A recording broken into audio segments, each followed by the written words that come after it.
Welcome to the Fantasy Audiobook. Marvel. Load a random protagonist template. Chapter 31. In fact, sometimes when studying Harry's memory, Hawking would have some misconceptions, that is, some magic spells in the wizarding world. Even if the release fails, it doesn't seem too bad. Because sometimes the power of a failed magic release is greater than a successful release. Just like attacking an enemy with a forgotten spell that you haven't mastered yet, and turning them into idiots, the effect is not bad. There is also a story told in the textbook, Standard Spells, Elementary. A wizard named Barufio said the F instead of an S because of an incorrect pronunciation when reciting the incantation. As a result, he found himself lying on the floor with a bison standing on his chest. If this works well, there will never be a shortage of beef. Of course, it still depends on the situation, and you can't just cast spells randomly. Because the effect of failed magic release is uncontrollable, and if it goes wrong, it may endanger itself. In Harry's memory, the teacher emphasized more than once the dangers of magic going wrong. Many wizards died as a result, so don't take chances. The wizard named Barufio died at the feet of the summoned buffalo. The gravity of a larger adult bison is basically about 1 ton. If a 1-ton bison suddenly appears on top of you and jumps on you like crazy, that is no joke. The buffalo is okay, but if it turns out to be a tiger, lion, elephant, poisonous snake, or a blue whale in the sea, it will really be a disaster. Hawking, actually you don't need to come. Eric and I are enough to handle all situations. After the plane took off, Professor X said to Hawking.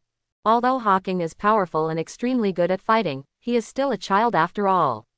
He still wants Hawking to do things at this age, study well and play happily like other children. Things like this that adults should take responsibility for should be handled by adults like them.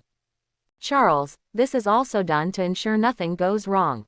Since S.H.I.E.L.D. has developed a machine to suppress Chi's abilities, their headquarters must have taken precautions.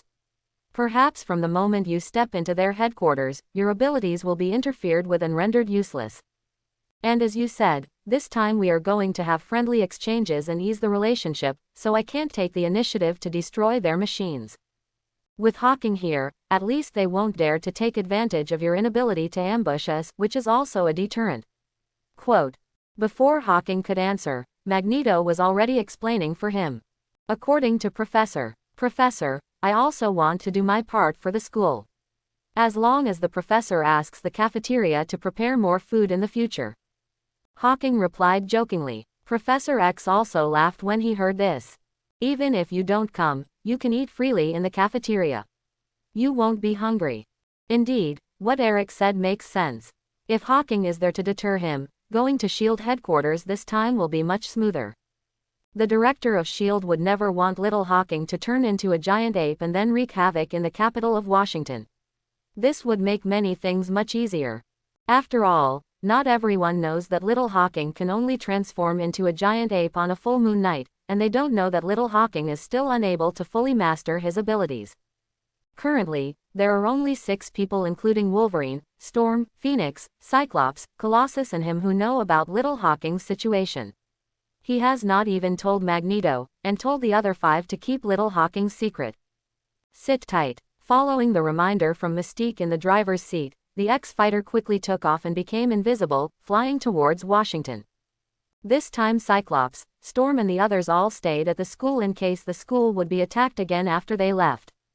Therefore, the driver of the X-Fighter was replaced by Mystique, a mutant super agent who is proficient in various means of transportation, almost all national languages, and various hacking techniques. Professor, do you know any great scientists? On the plane, Hawking remembered that he wanted to make an adamantium alloy wand, and asked Professor X. Professor X smiled and nodded. Of course I know, Hank McCoy, codenamed Beast, is also a member of the X-Men and a professor at the school. Many of the machines in the school were designed by him, but he was not in the school during this time, but in Washington, D.C., preparing the Department of Mutant Affairs. You should be able to see him in a while. Quote, if you want to integrate mutants into normal human life, it is not enough to just establish a mutant school and teach students to control their abilities freely. So another thing he's been doing, too, is trying to get the government to create a department just for mutants. In the future, matters related to mutants will be handled by this department. You know, not all parents will feel scared and hate their children after learning that they are mutants. A considerable number of parents love their children very much. Even if they know that they are mutants, they still hope that they can have a good life and future. And among this group of parents, there must be some who are high-ranking government officials and high-level members of society. In order for the children to be able to freely control their abilities without causing danger due to their abilities, he can easily convince these parents to send their children to his own school. Similarly, he can also use the parents of these children to influence the government to change its attitude towards mutants, thereby striving to establish a new department about mutants. Hank is currently in charge of this matter, and it has been quite effective. If Stryker hadn't controlled Nightcrawler to assassinate the president, he might have been able to achieve his goal in 3 to 5 years. Once the Ministry of Mutant Affairs is successfully established, if Stryker captures mutants for experiments in the future, it will be illegal and can be exterminated together with human forces. We can also obtain sufficient benefits for all mutants with legitimate reasons and peaceful means. But now, as long as the explanation is clear, the problem shouldn't be too big. Snort. Magneto over there just snorted and shook his head. He naturally knew what kind of mutant affairs department Charles was running, but he was quite unfavorable and even very resistant to it. In his view, Charles was digging his own grave. Unless all human leaders were replaced by mutants, the so-called Department of Mutant Affairs would be nothing more than a knife used by humans to deal with mutants. If the mutants resist, then humans will use mutants to deal with mutants. By the way, Hank the Beast, I almost forgot about him.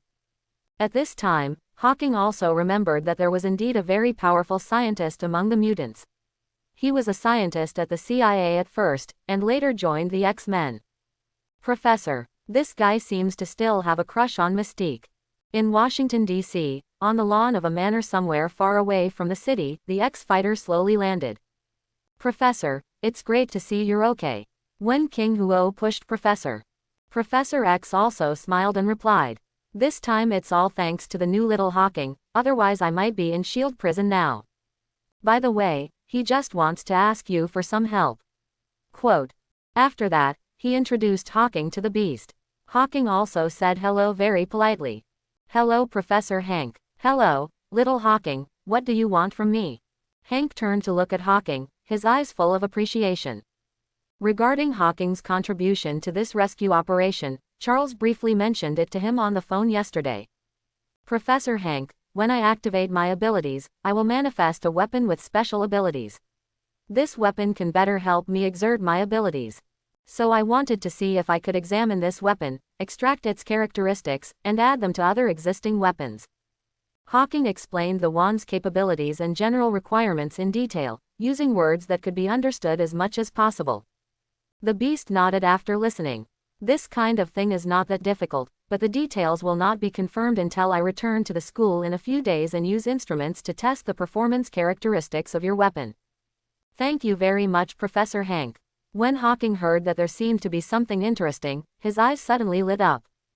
The Beast smiled and waved his hand. These are all small things.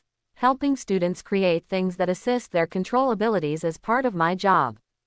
Long time no see. It seems that you finally stopped using your rubbish serum and returned to what you should be. At this time, Magneto also said hello. However, the Beast obviously didn't like Magneto. He instinctively opened his mouth and roared at Magneto, and then he forced himself to calm down and replied. Eric, I advise you not to do anything secretly without telling the professor, otherwise I won't let you go. Hank, I haven't seen you for so long. Is this how you treat an old friend? Mystique stepped forward and touched the Beast's cheek. The Beast looked at Mystique with a very complicated expression. Raven, hey. From the first time he saw Mystique, he fell in love with this very individual and lively woman, even though in the end Mystique left their original team with Magneto. But after 1973, Mystique suddenly changed her personality. Although the original Mystique hated human beings, it was not extreme, but later Mystique became extremely hateful of human beings. Even innocent people such as the elderly and children were never merciless when it was time to kill them. Hank, you haven't experienced my pain and don't understand how cruel humans can be. Perhaps sensing the complexity in Hank's eyes, Mystique withdrew her hand. At this time, Hawking, who was listening to the conversation between the two, was moved in his heart. He knew that the pain Mystique was talking about should be referring to the cruel human experiments that had been conducted by Bolivar Trask. Bolivar Trask, a military scientist, the founder of Trask Industries, and the former boss of Colonel Stryker. Compared with his old boss, Stryker was nothing. Trask believed that mutants and humans were not the same race and would eventually exterminate humanity. To this end, he began to capture mutants for experiments and create sentinel robots that could identify and kill mutants. During the years when Magneto was imprisoned for assassinating the president and professor. In the future, powerful sentinel robots began to hunt mutants and all humans with mutant genes. Even Magneto and Professor X were defeated and could only reverse the future. Although this universe may not necessarily develop like this, he must be more vigilant. If there is a chance, he can find out in advance where the Sentry robots are still being studied and destroy them. Presumably there should be a lot of justice value recorded. Let's go. I have prepared the car in advance. It will take some time for you to get there.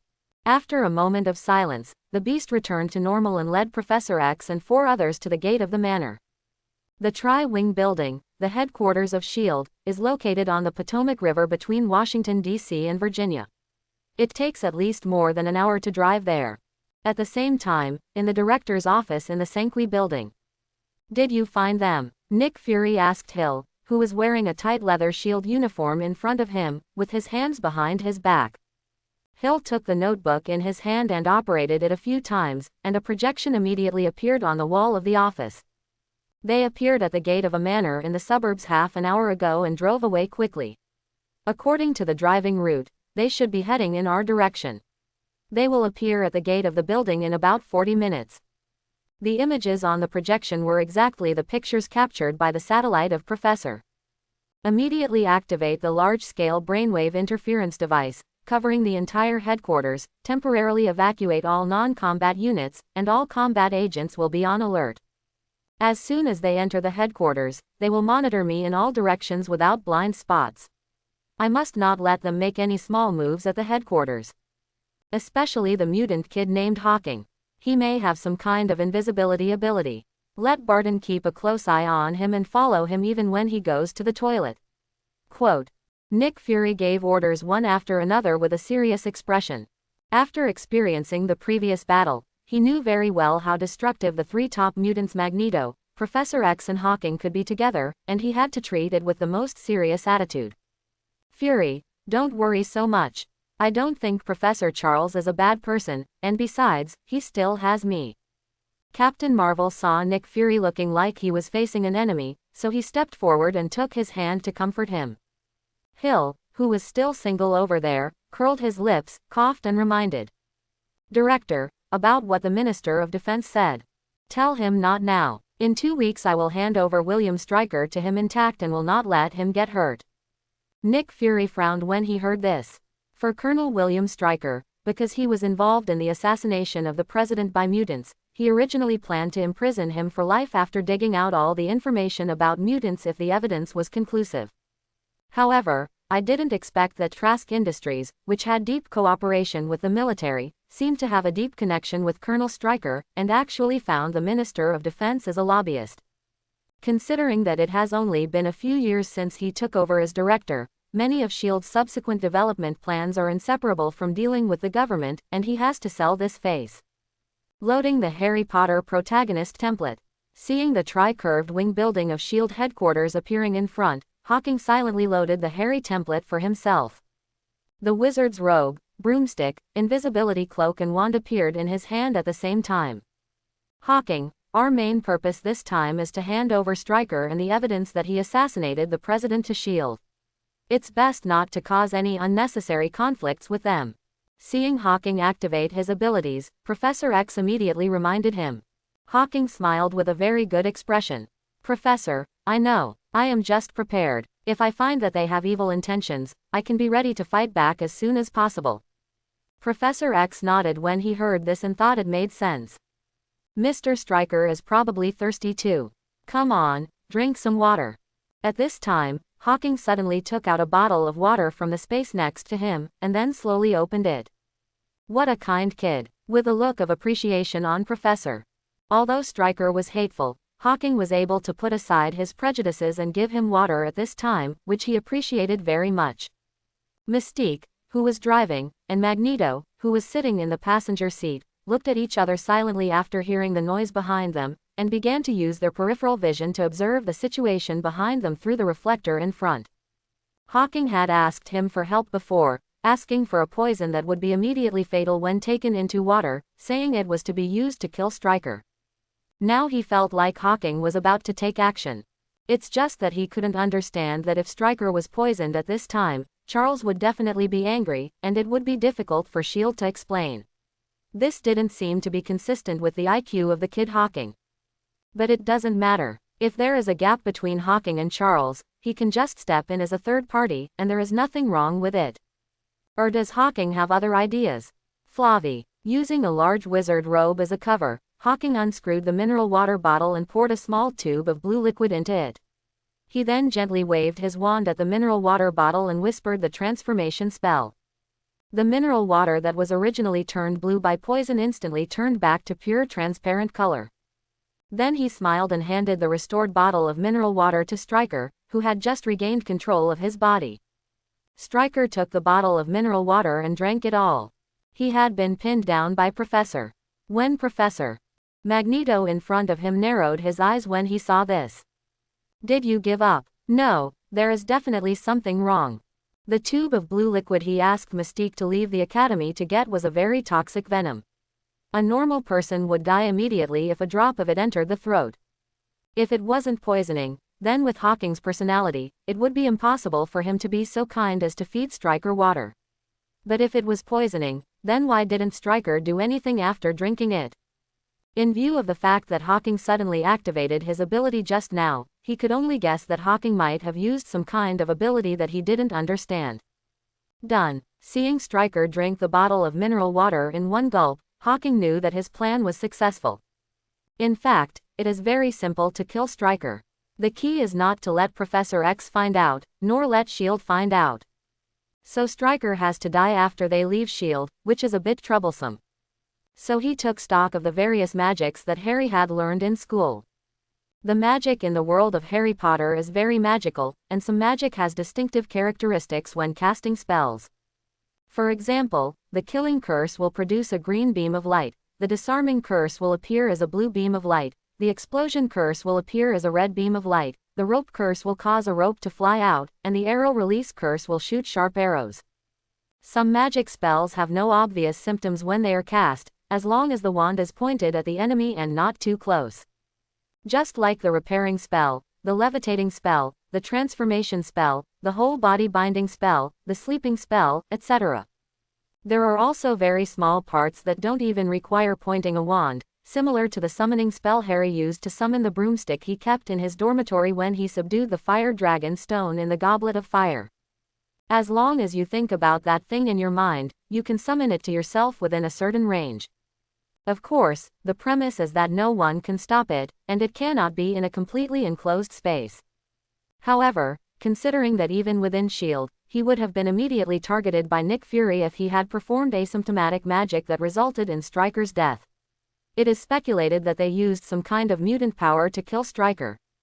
So after some thought, he decided to use the transformation spell to solve it. The transfiguration spell is a magic that can change the form of an object.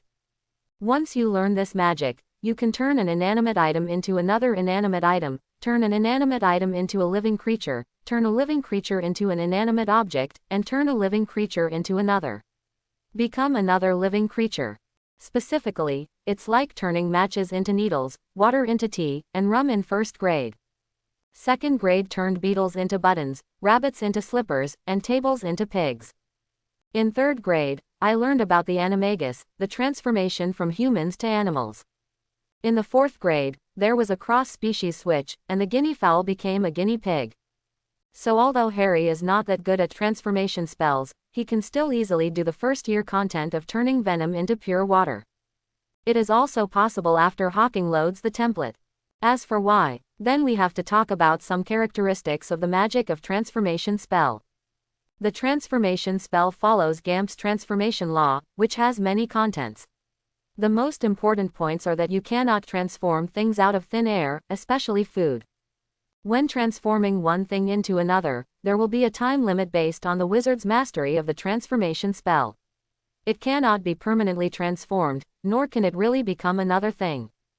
It's like Hawking turned venom into pure water. When the pure water entered Stryker's stomach, it was pure water. When the magic effect ends, the pure water will turn into venom.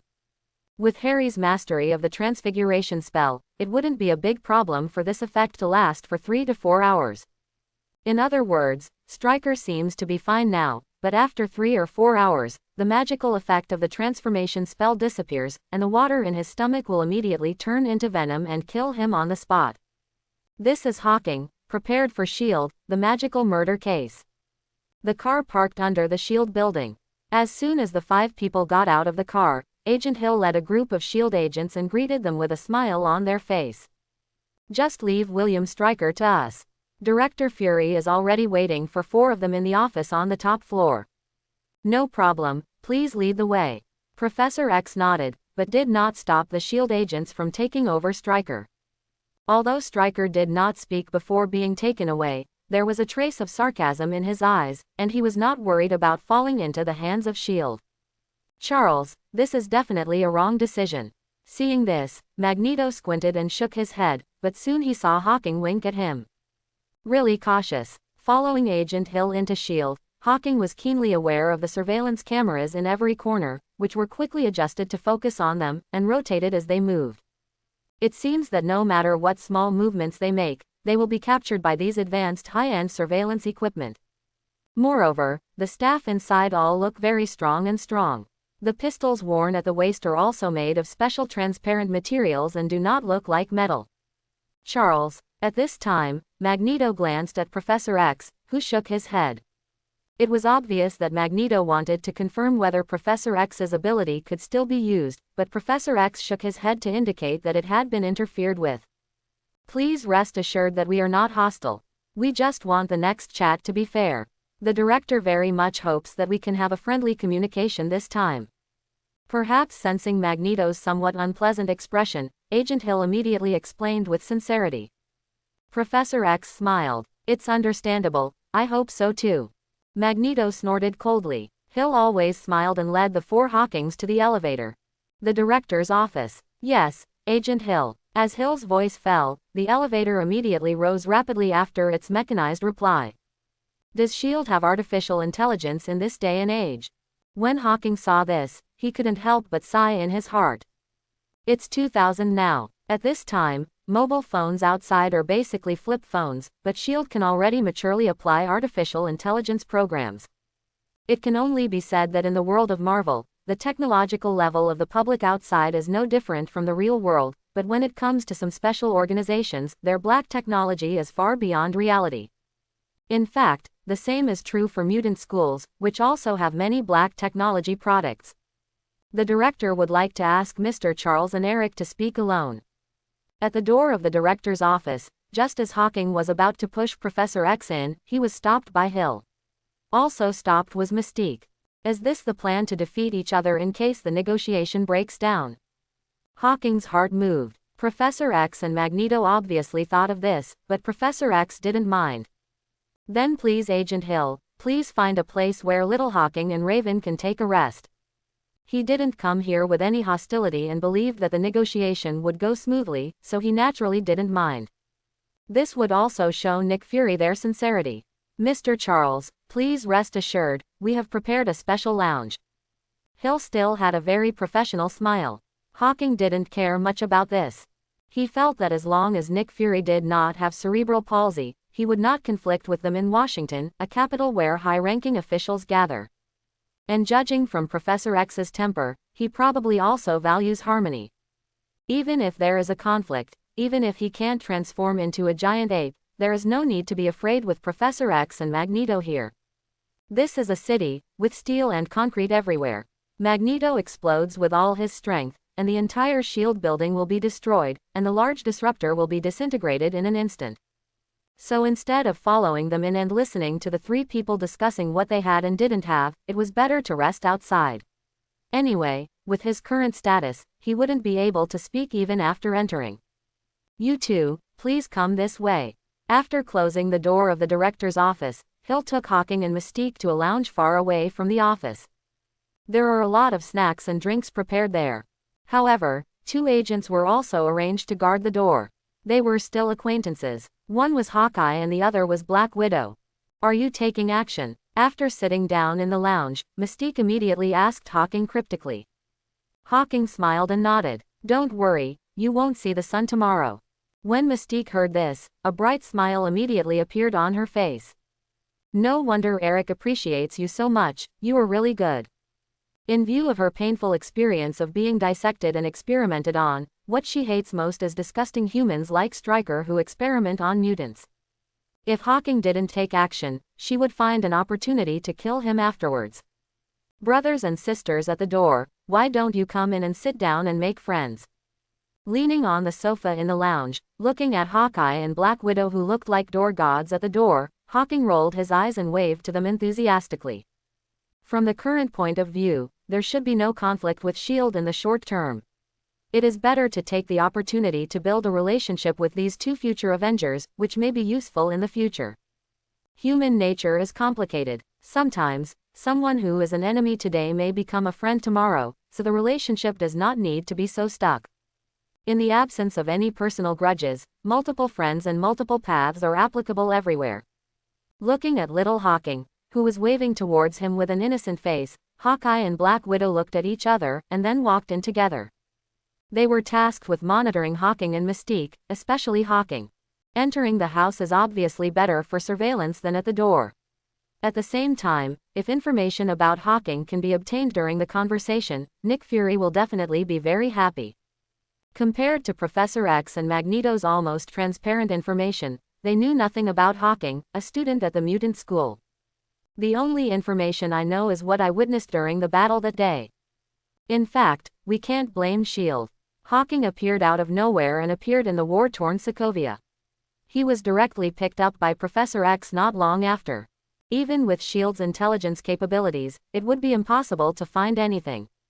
Snort. Seeing Black Widow and Hawkeye walking into the lounge, Mystique snorted and closed her eyes. "She doesn't like humans. My name is Hawking, what are my brother and sister called?"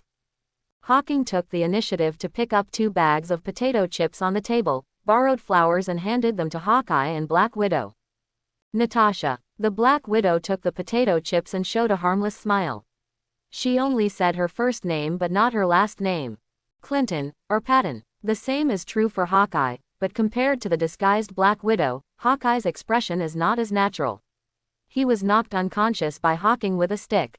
If he hadn't later seen the image of Hawking transforming into a giant ape to fight Captain Marvel, this would have been a stain on his life as an agent.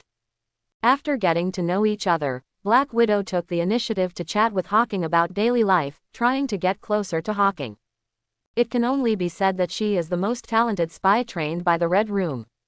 Black Widow, who looks only 16 or 17 years old at this time, has already reached a master level in speaking skills and psychology. Even though Hawking knew that Black Widow was trapping him, he didn't feel any surprise or disgust at all. But he is certainly not stupid and would really leak his information. "Actually, I have an ability that no one knows about. Seeing that you can chat with Sister Natasha so well, I made an exception and secretly told you." After chatting for a while, Hawking suddenly looked mysterious. "What ability?" Black Widow's eyes suddenly lit up, thinking that her chat for a moment had relaxed the vigilance of the kid Hawking. Hawking pretended to be proud and said, "Actually, this is not a natural ability, but a very advanced skill that I have learned since I was a child. I can roughly judge the fate of a person's life through the palm of his hand, which is commonly known as fortune-telling in our country." Quote. Real or fake? Black Widow was doubtful. She instinctively felt that this ability was a bit ridiculous. "Of course it's true. If you don't believe me, I'll show it to you." Hawking took Black Widow's hand, took off its gloves, put it in front of his eyes and pretended to observe it for a while, then sighed, frowned and shook his head. "Sister Natasha, this is the fate of the evil star." "What is the lonely star of heavenly evil?" Black Widow looked confused. Although she can speak Chinese, it doesn't mean she knows some of the culture there. This evil star means that you are born with a bad fate. You will have a hard time during your youth, and you will not have a happy ending in the future.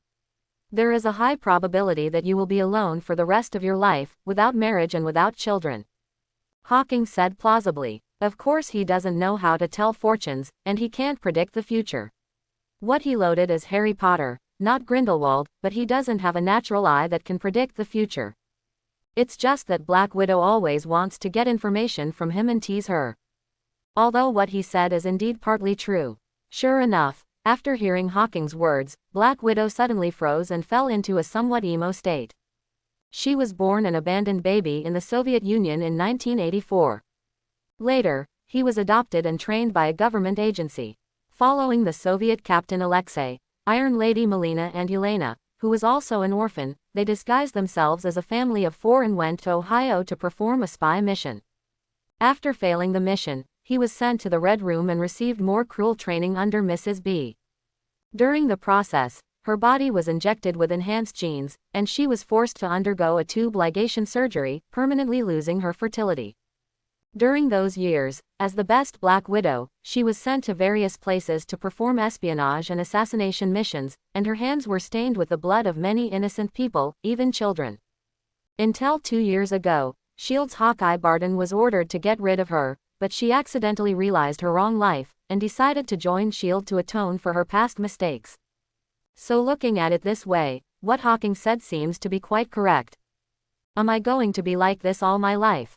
Black Widow feels a little sad inside. Compared to the Black Widow who was 16 or 17 years old at this time and who had experienced various Snake and S.H.I.E.L.D. missions 10 years later, her psychological quality was still worse. Hawkeye obviously saw something was wrong with Black Widow. He didn't believe that Hawking had any so-called ability to predict fate, so he stretched out his hand and said, "It's so awesome, can you help me see it too?" He wanted to use facts to make Black Widow understand that what Hawking said was just a coincidence. Hawking naturally did not refuse. "Oh, you are quite good at this. You are destined to have many children and grandchildren." Glancing at the palm of Hawkeye's raised hand, he deceived him again. "I can tell from the palm of your hand that you didn't seem to have had a good life when you were young. It must have something to do with your family, but your future is very good. You will marry one of your colleagues and they will be together. Have at least 3 children." Barton, who had just picked up the water and was about to take a sip while watching Hawking's performance, was stunned. He did have a bad life when he was young, because he and his mother were robbed in a convenience store and killed the robber, resulting in his mother being imprisoned. Now in his 30s, he is in a relationship with a S.H.I.E.L.D. agent named Mockingbird, and plans to get married in the next 2 years. Could it be that this mutant kid named Hawking really has the ability to see through fate? Then I really would have 3 kids. Quote, at this moment, he not only hoped that Hawking's ability was fake, because it meant that his good friend Natasha would also be happy in the future, but also hoped that Hawking's ability was real, because then his future would be very happy. Okay, Natasha, Barton, what's wrong with you? At this time, the door of the lounge was suddenly pushed open by Hill, but when she saw the expressions of Black Widow and Hawkeye, there was a look of confusion on her face. Why are the 2 generals of S.H.I.E.L.D. one looking disappointed and the other looking confused? Oh, have they reached an agreement? Then we can go. Sister Natasha, Barton, it's been a pleasure chatting with you. I'll chat with you again when I have the opportunity. Quote. Hawking immediately stood up, waved to Black Widow and Hawkeye, and then followed Hill out of the lounge with Mystique. Do you really know how to read people's fate? On the way to the director's office, Mystique asked Hawking in a low voice. Although she closed her eyes and fell asleep, she did not forget every word that the 3 of them chatted in the lounge. There is a black market mutant businessman, Caliban, who can occasionally see fragments of the future, so it does not seem impossible for Hawking to be able to see through people's fates. You guess. Hawking showed a meaningful smile. If you believe that I can see through fate, then you must take what I say in the future to heart. If the future changes and something I say is wrong, then I have not admitted that I can really see through fate. It is not, it is just your wishful thinking. Mystique reached out and pinched Hawking's face quickly. You little naughty boy, I think you should be nicknamed Destiny Boy. Wrong, It's Mr. Destiny. Hawking shrugged. Mystique looks like she is in her 20s or 30s, but her actual age is about the same as Professor. The two of them chatted and soon returned to the door of the office, and what caught their eyes were Nick Fury and the three of them, who seemed to be having a good conversation. I still hope we can cooperate more in the future. Nick Fury had a rare smile on his face. Professor X is easier to talk to than he thought. As long as the bottom line of mutant safety is not touched, many things are very easy to talk about. Although Magneto is more extreme and full of hostility to humans, he can still control the opponent. Therefore, the results of the current exchanges can be considered acceptable to all three parties for the time being. Professor, I'm hungry. It's time to have lunch now. Hawking took a step forward, talking to Professor X, but looked up at Nick Fury. Nick Fury is also a good person and immediately said, "Since it's noon, let's have a meal together. I happen to know a top-notch French restaurant that just opened." Since the communication went smoothly, it would not be a bad idea to have a meal by the way to deepen our relationship. When Hawking heard this, the corner of his mouth suddenly raised. He did it on purpose. In about an hour, the pure water in Stryker's body will turn into poison. By then, if they and Nick Fury work together, they can get rid of all suspicion. Two cars, one red and one blue, drove towards the city from the entrance of the three-winged building. The red retro sports car in front is Coulson's favorite car Lara, which has the ability to levitate and fly. Nick Fury, Captain Marvel, Black Widow and Hawkeye are sitting in it. Following behind is the X-Chariot driven by Mystique, which has jet super acceleration and invisibility capabilities. Sitting inside are Hawking, Magneto and Professor X. What's wrong with you two? In the co-pilot of the antique sports car Laura, Nick Fury keenly noticed through the reflector that Black Widow and Hawkeye sitting in the back seemed a little uneasy at this time. The kid named Hawking seems to have the ability to see through a person's destiny. Hawkeye did not hide anything and reported everything that happened in the lounge to Nick Fury in detail. Nick Fury pondered for a moment after hearing this, and then shook his head. You were deceived by him. This kid is young but has a very mature mind. Whether it's his performance in the previous battle or Natasha's failure to extract any useful information from him today, you can tell. Quote. What about what he said? There was some hesitation in Natasha's eyes. Nick Fury pointed to the brainwave jammer around his neck and explained. When Magneto broke our jammer, Professor. Natasha and Barton are both top agents and would not be fooled so easily under normal circumstances. The main reason was that Hawking's identity as a mutant and his ability to exaggerate before were very convincing. What he said happened to be related to themselves, so they were deceived. However, this also made Nick Fury look at Hawking with admiration. Even at such a young age, despite being so terrifying because of his mutant identity, he could actually use the information in his hands to successfully deceive two top agents. With such strength and brains, when he grows up, he may be more terrifying than Professor X and Magneto. That's it. It's a pity for my three children. Hearing Nick Fury's analysis, Black Widow and Hawkeye immediately reacted, but Hawkeye was obviously a little regretful. In the blue car behind them, Hawking also roughly learned the contents of their negotiations with Nick Fury during the conversation between Professor X and Magneto. Basically, S.H.I.E.L.D. has given up on registering and monitoring mutants, especially mutant schools, and will try its best to promote the establishment of the Department of Mutant Affairs so that mutants and humans can coexist peacefully. The corresponding condition is that when S.H.I.E.L.D. needs help from mutants with special abilities, Professor X must send X-Men to S.H.I.E.L.D. as much as possible to provide friendly support. As for Magneto, he definitely doesn't agree with letting people from the Brotherhood of Mutants help S.H.I.E.L.D. The condition given by Nick Fury is that the government will remove the wanted order against the entire Brotherhood of Mutants, but the premise is that Magneto and the Brotherhood of Mutants can no longer carry out terrorist attacks. If it is discovered that Magneto leads the Brotherhood of Mutants to carry out terrorist attacks again, then S.H.I.E.L.D. and Professor X will join forces to deal with the Brotherhood of Mutants. Hawking was not too surprised by this result. S.H.I.E.L.D. is connected to the World Security Council, and the members of the World Security Council are important leaders of various countries around the world. Professor X simply cannot refuse the conditions offered by Nick Fury. And originally in the timeline of Days of Future Past, Professor X had a plan to make humans accept mutants by developing the X-Men into superheroes, and it was actually implemented later. As for Magneto, he now has to agree to this condition. Unlike in the past, it doesn't matter even if he is wanted by the government, because his individual strength is so strong that he and the members of the Brotherhood of Mutants can break through the government's encirclement and suppression at any time. But S.H.I.E.L.D. is much more powerful than those in the government, whether it's technology or agents, or Captain Marvel, who is so powerful. If he does not cooperate with Professor. So currently Professor X, Magneto, and Nick Fury are in a state of mutual restraint. Professor. Nick Fury and Magneto once again put Professor. It's just that currently Professor. This state of three-party restraint cannot continue forever. Once one party finds an opportunity and becomes strong enough to easily deal with the other two parties, the balance will inevitably be broken. And if a fourth or fifth party intervenes, the balance will also be broken. But for Hawking, it's already very good. As long as the three parties can maintain it for a few years and allow him to improve his strength, it doesn't matter. Now everyone thinks he is a mutant powerful enough to fight Captain Marvel. But in fact, only he knows that if it weren't for a full moon night, if he didn't load the protagonist template for that hour, he would just be a scumbag who could be dealt with a pistol. It looks great. After getting off the car, Hawking looked at the high-end French restaurant in front of him and couldn't help but lick his lips.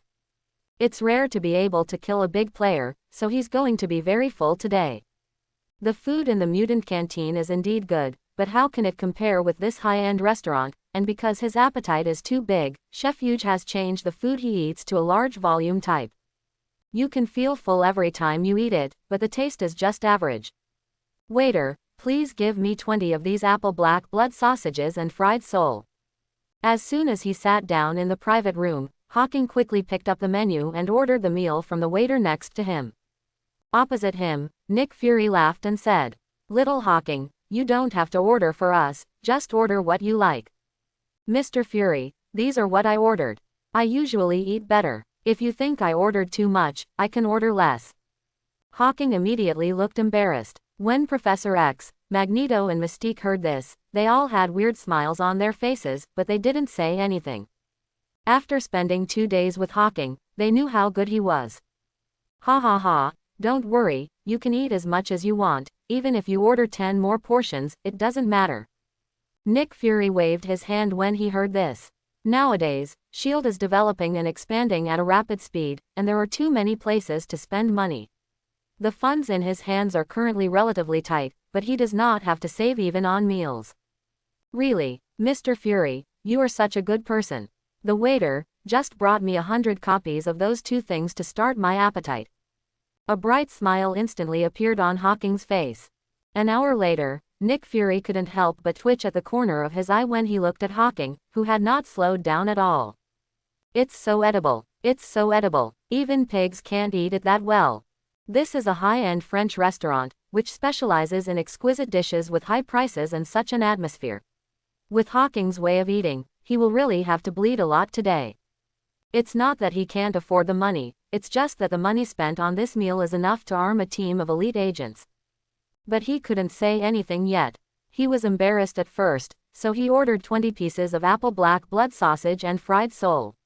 He opened his mouth and let the other person eat freely. Now that I think about it, I must have been fooled by this guy. There is no way, even if they know that Hawking's mental maturity is not that of an ordinary child, his childlike appearance still has a natural camouflage effect, which is difficult for people to be wary of. The most important thing is that he really didn't expect Hawking to be able to eat to this extent. Dee. Just when everyone focused their attention on Hawking, who was devouring food, the communicator on Nick Fury's waist suddenly rang. "It's Hill." Seeing the call note, Nick Fury pressed the connect button. Just a moment later, his expression suddenly changed and he suddenly stood up from his seat. "What? You said Colonel Stryker was poisoned?" And his words also made everyone present look surprised. It's just the same surprise, but the object of surprise is different. Everyone else was surprised by Stryker's death, but Magneto and Mystique were surprised that Hawking actually completed this poisonous killing without leaving any trace. If they hadn't known in advance that Hawking was responsible, they would have never been able to associate Stryker's death with Hawking. However, the two of them were also old men. They were surprised, but they did not look towards Hawking to let the agents in front of them notice anything strange. "Sorry, I still have something to deal with, so I'm going back first. I'll let Coulson pay after I finish eating. After communicating with a frown, Nick Fury turned off the communicator. According to Agent Hill's report, Stryker was suddenly poisoned and died suddenly while being interrogated by agents. Because when they received Stryker, they conducted a comprehensive examination of his body and ruled out the possibility of being poisoned in advance by Professor X, Magneto and others. In addition, these people are still eating with him. Therefore, Hill suspected that one of the several S.H.I.E.L.D. agents who later came into contact with Stryker took the opportunity to poison Stryker. Not sure who they were, Hill arrested them all and interrogated them, but unexpectedly discovered that one of the agents who had just graduated from the S.H.I.E.L.D. Academy seemed to be a spy planted by a secret organization into S.H.I.E.L.D. Therefore, the current situation is more serious than Stryker's death. There is a problem within S.H.I.E.L.D., and he needs to go back and deal with it as soon as possible. It's okay. Director Fury and everyone else can go ahead and get busy if they have something to do. We can just settle the bill ourselves later. Professor X replied with a smile. To him, the money Hawking spent on eating was really nothing. There was no need to deceive Nick Fury, who had just established a good relationship with him, over this trivial matter. How can I make the guests pay? Coulson stays and the others follow me back to the headquarters. Nick Fury's face stiffened, and he did not agree to Professor X's proposal. As the director of S.H.I.E.L.D., he could not afford to lose that person. At the same time, he had to sigh that the Xavier family, which had been run for generations, was really rich. While Nick Fury led Captain Marvel and others to rush out of the restaurant, Alexander Pierce, the former director of S.H.I.E.L.D. in the office of the Security Council Minister in the Tri-Wing building, also had a headache at this time. Sitwell, are you saying that Hill is interrogating a newly converted agent? Minister, this was an accident, but fortunately the agent didn't know that we were Hydra. We only did it because of money. Sitwell, a senior agent of S.H.I.E.L.D., quickly reported all the situations.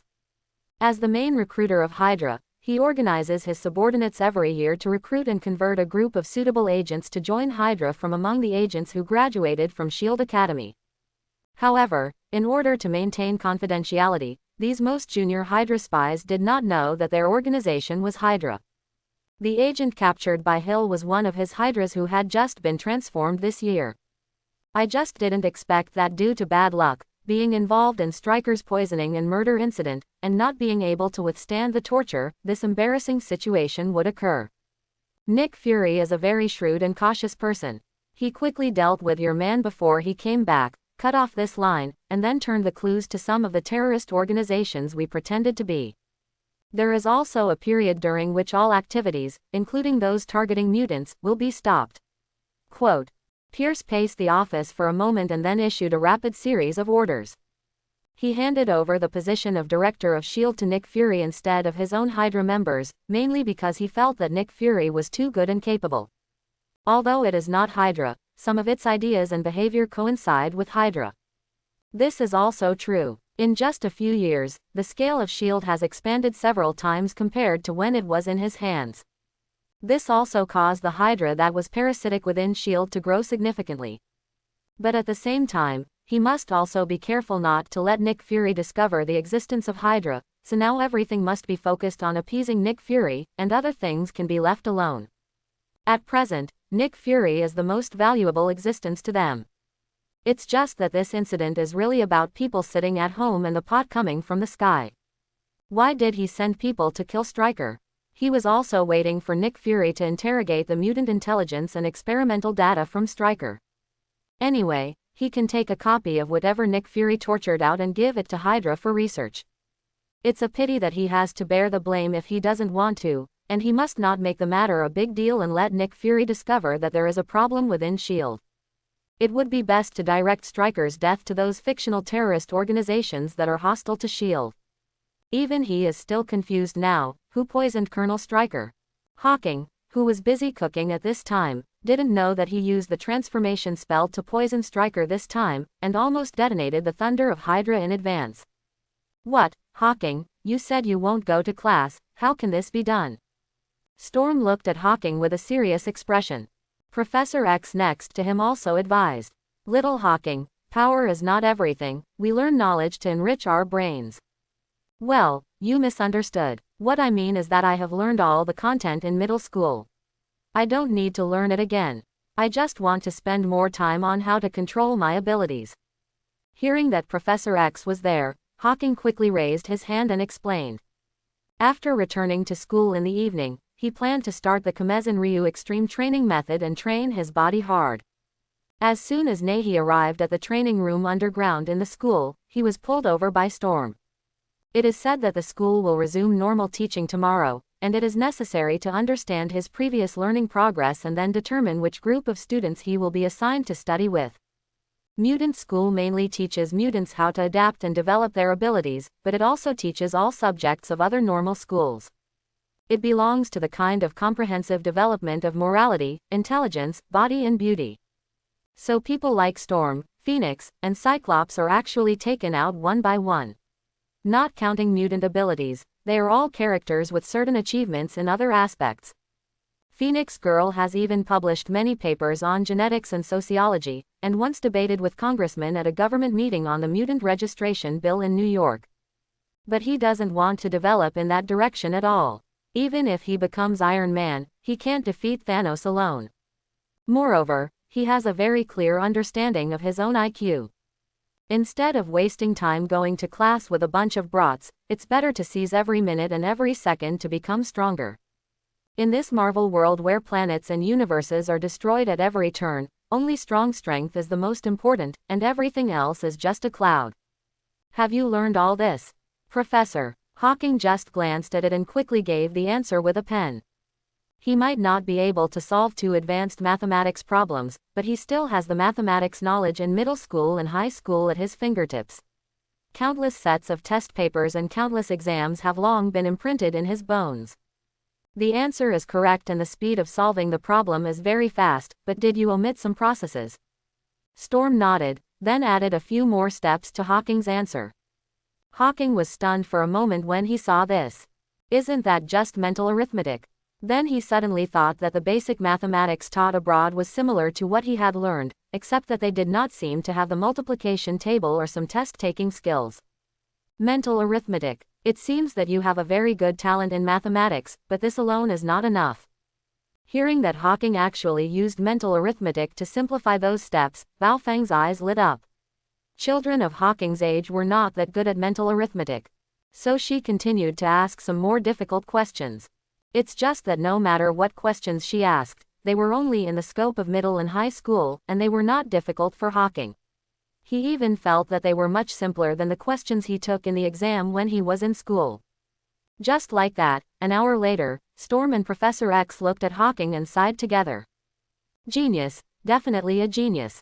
At only 12 years old, he can already easily solve most of the problems in middle and high school. This can definitely be called a genius. So, I don't have to go to class, right? Hawking spread his hands. Professor X showed some hesitation when he heard this. When Hawking saw this, his tone became firmer. Professor, I know very well what I want. The outside world is not peaceful. I need to master my abilities early in order to better protect the school. Okay, but I still hope you can take some time to take music, art and other classes with everyone, and take it easy on yourself. Finally, Professor X compromised. Hawking is different from other children, and he cannot completely treat him as a child. It depends on the situation. Since there is no problem, I will go to training. After a perfunctory response, Hawking immediately rushed out of the office in a hurry. Hu-Chi-Hai had a meal during the day, and his body was filled with energy. Now he urgently needed training to convert the energy brought by these foods into his own strength. Scenario simulation, start. In the underground combat simulation training room, after Hawking entered a series of requirements, the scene in the entire training room immediately changed drastically. The originally smooth metal floor turned into a city street, and the 4 closed walls turned into high-rise buildings. Immediately afterwards, 5 strong men holding steel pipes walked out of those dark corners and surrounded him with stern expressions on their faces. Fake him. The 5 strong men roared and rushed towards Hawking with steel pipes in their hands. Hawking held an adamantium alloy long stick, gritted his teeth, shouted loudly and rushed forward, fighting with the 5 strong men. At the same time, He secretly sighed that the school's black technology was really amazing. There was almost no difference between the simulated gangsters and real people. Even the pain when the weapon hit him was so real. How do Saiyans improve their strength as quickly as possible? Of course it's a battle. The more intense the fierce battle, the better the effect. If it's the kind of battle that can bring you to the point of death, that's the best. After surviving, your strength will definitely increase significantly. With his current strength, he has only obtained Saiyan blood for more than 2 months. Not counting the protagonist template, he is still stronger than ordinary people. If he really wants to engage in that kind of life-threatening battle, if he doesn't do well, he might really die. He definitely can't do that kind of mindless thing. Moreover, he has now established a super powerful persona for the outside world, such as S.H.I.E.L.D. and Hydra.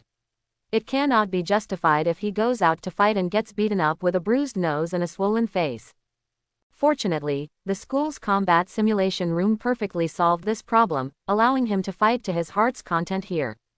Even if he is beaten half to death here, if he goes to the medical room in charge of Phoenix Girl, with those high-tech equipment and the Saiyan's resilience, there will be basically no problem. The premise is that you have to be tough on yourself. No way. Who let him get Son Goku's Saiyan blood instead of Broly's Saiyan blood? Sun Wukong's combat power was only 2 when he was born, while Broly's combat power exceeded 10,000 when he was born. An hour later, Hawking, with a bruised nose, swollen face and injuries all over his body, staggered to the medical room. Under Phoenix Girl's panicked eyes, he fainted and fell to the ground. Another hour later, under the stunned eyes of Phoenix Girl, the awakened Hawking jumped up from the medical bed, waved his hand as if nothing had happened, and left the medical room. This time, I'm going to fight 10. 3 years later, the same battle simulation room. Afterimage punch. Hawking left an afterimage in place to avoid the shells fired at him, and then quickly circled behind a giant robot. Air bomb combo. A series of air bombs were fired from his hands, heading straight for the back of the giant robot's head, hitting it directly in the head. At this moment, another giant robot raised its fist as big as a millstone and hit Hawking hard. However, Hawking did not dodge when he saw this. He firmly blocked the punch with both hands, then grabbed the big fist and used force from his waist to perform a standard over-the-shoulder throw, which actually threw the giant robot away. Boo-hoo. The last giant robot took off his right hand, and 4 tracking bombs burst out. Kiwan slash. Gather energy with one hand to form a high-speed rotating disc, then reach out and throw it out with force. Boom. Chi Yuan slash directly dismembered the 4 tracking bombs and split the giant robot's body into 2. Simulation over. With 3 giant robots killed, the entire battle simulation ends. Looking at the training room restored to its original state again, Hawking regretted. It seems that the intensity of the enemy that can be simulated in this combat simulation room is no longer able to meet my training requirements. He is now 15 years old. Because he can eat to his heart's content every day, fully replenishing all the nutrients his body needs, his height has also grown rapidly, and he has grown to 1.8 meters. At this time, his upper body was naked, revealing muscles as strong as steel. In the past 3 years, he has been training with various high-intensity weight-bearing turtle styles almost every morning. In the afternoon, he has come to the simulation room to fight with various enemies to develop his own potential.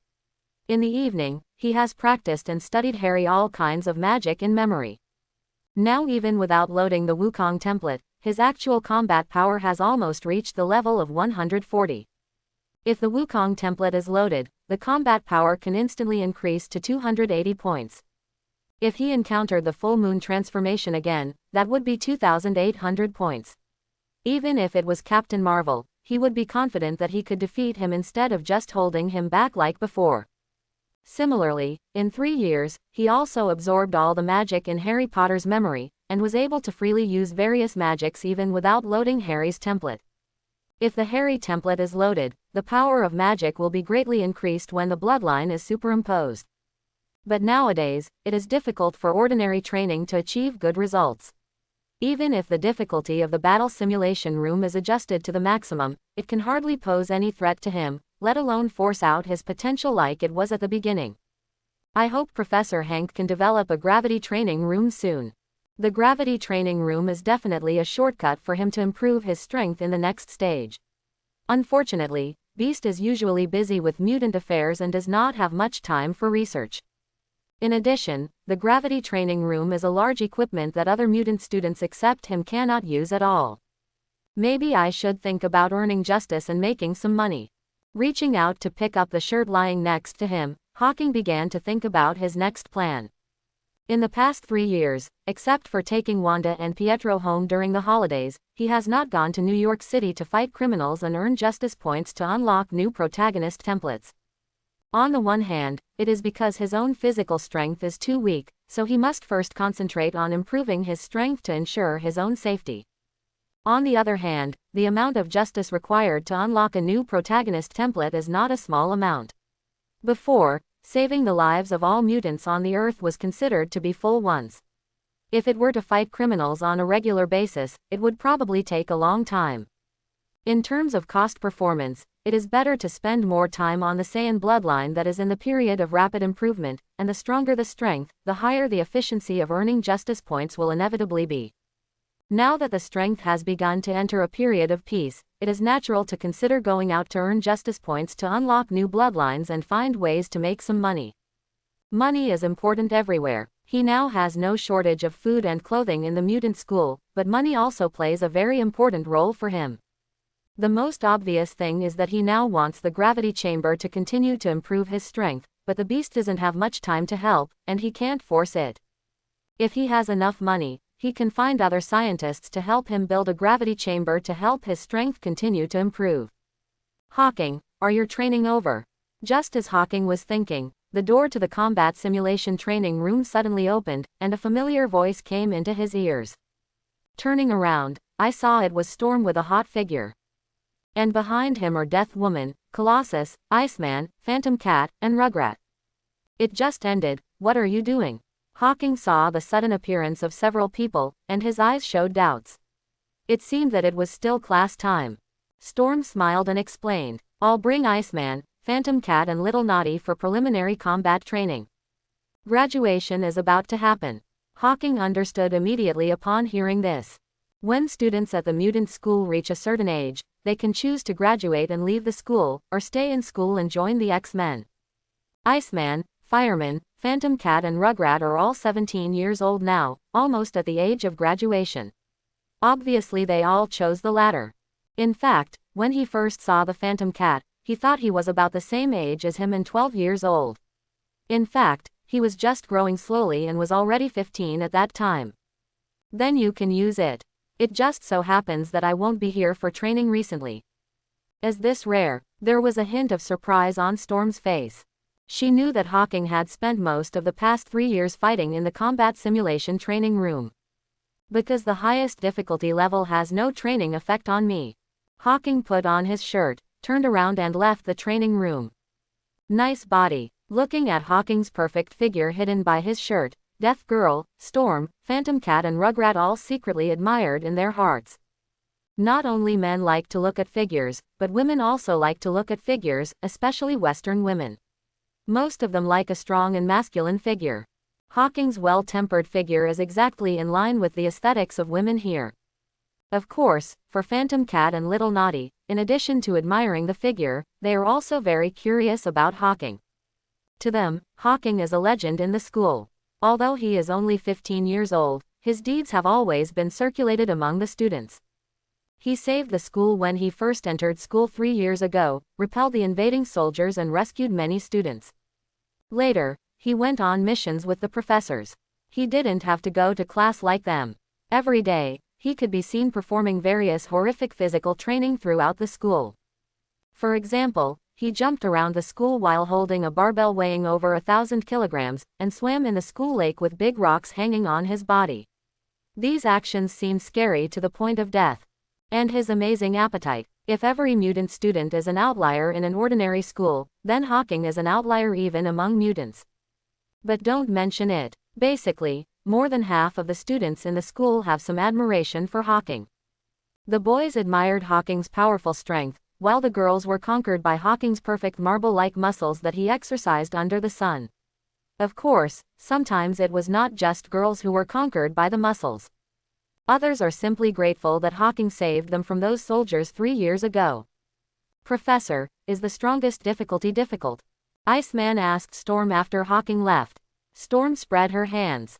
It's not too difficult. With the addition of Professor Scott, Professor Logan, Professor Chin and Peter, maybe we will have a chance of winning. After returning to his room and taking a shower, Hawking took out his computer and started watching the news. This is one of the things he does every day. Don't underestimate these news that ordinary people can see. Many reporters in this world are really risking their lives for some first-hand news, and they dare to get involved in any dangerous things. Sometimes when something big happens, the news reports it before government agencies can react. Regularly watching the news will also help him understand the situation outside the school, and he can see the clues of some major events. Tony Stark, CEO of Stark Group, left in a car with 3 Hollywood actresses in the middle of a launch event to celebrate new products last night. As usual, the headlines are dominated by Playboy Tony Stark. It's a pity it was a few years early, otherwise I could have made a lot of money from Iron Man being kidnapped. Shaking his head regretfully, he clicked the mouse on the next page. During the time when Tony Stark was kidnapped, Stark Group's stock price plummeted. After Tony Stark came back, he announced the closure of the weapons production line, which caused the stock price to fall to the bottom. If you take the opportunity to buy in large quantities at that time, when Tony Stark becomes Iron Man and the stock price rebounds significantly, you will definitely make a lot of money. Unfortunately, it was only 2003, and there were still 6 or 7 years before Tony Stark, the Playboy, was kidnapped, and he couldn't wait that long. However, he considered whether he could also get in touch with it in advance. Technology products like the gravity chamber should be an area that Tony Stark is good at. Will Oroman fail to recover if it explores aerospace or seizes a large number of contracts from the OW industry? The title of the news on the second page immediately attracted Hawking's attention. S.H.I.E.L.D. Industries, he seems to have some impression of this. Is it the Green Goblin's company? After carefully recalling it, in the Spider-Man movie, there seems to be a villain named Green Goblin, and his company seems to be called S.H.I.E.L.D. Industries. But for now, he didn't find any news reports about Spider-Man. This is the 838 universe, not the main universe he is familiar with, so currently he is not sure which Spider-Man it will be. You must know that although all universes have Spider-Man, the Spider-Man in every universe is not the same. There is the Tobey version of Spider-Man who can spray his own webs, as well as the Amazing Spider-Man, the Spider-Man of the main universe, Gwen Spider-Man, the Black Spider-Man, Spider-Pig, the British Spider-Man, Eva Spider-Man and so on. The time points and even cities where Spider-Man comes from are not necessarily the same. If it were the little spider from the main world, it would probably be only 2 or 3 years old now. The Green Goblin seems to be a powerful scientist as well. His hang glider is pretty good. You might consider trying it out. Austin Industries mainly researches genes and military weapons. Although it is not as good as Stark Group, it is still considered one of the top large-scale military industrial enterprises. He continued to browse the news, and soon he saw another piece of valuable news. Dr. Reed Richards, a leader in many fields such as engineering, mathematics, and physics, is about to face bankruptcy. Can he survive it? Dr. Reed Richards, this seems to be Mr. Fantastic, right? Mr. Fantastic in the Fantastic Four has rubber-like abilities and is known as the smartest man on Earth. However, it seems that he has not been mutated by cosmic radiation. At least he hadn't heard anything about the Fantastic Four in the past 2 years. If you have time, you can focus on this one. After watching all the news and finding nothing valuable, Hawking closed the computer, picked up an ebony ring from the table next to him, and put it on the index finger of his right hand. Then he reached out and pointed to his head. The wind is swirling. A small whirlwind immediately appeared on top of his head and quickly dried his hair. Yes, that ebony ring is not an ordinary decoration, but something similar to a wand. After the Beast returned to school, Hawking would load Harry's template and give the wand to the Beast for study every day. After a full month, Beast was finally able to use the new machine he made to add wand-like properties to corresponding items to help Hawking perform magic stably. It's simply scientific enchantment. In addition to enchanting the adamantite long stick, Hawking also added an ebony ring. Apart from being used in battle, The adamantium alloy long stick is not convenient to carry with him at ordinary times, but the ring can be worn on his hand to assist him in casting magic at any time. As for why he chose ebony wood instead of hard metal, it was mainly to prevent Magneto. Even though he and Magneto seem to have a good relationship now, Magneto occasionally comes to X Academy to visit, so he thought that Magneto really won't cause trouble. In fact, he knew very well that Magneto was now accumulating strength and constantly looking for potential mutants to join his Brotherhood of Mutants, just like the Pyro in school who was deceived by Magneto into joining the Brotherhood. Once Magneto feels that he has the opportunity to destroy mankind, he will never be merciful. He could kill even Professor X when it was time to kill him, let alone him.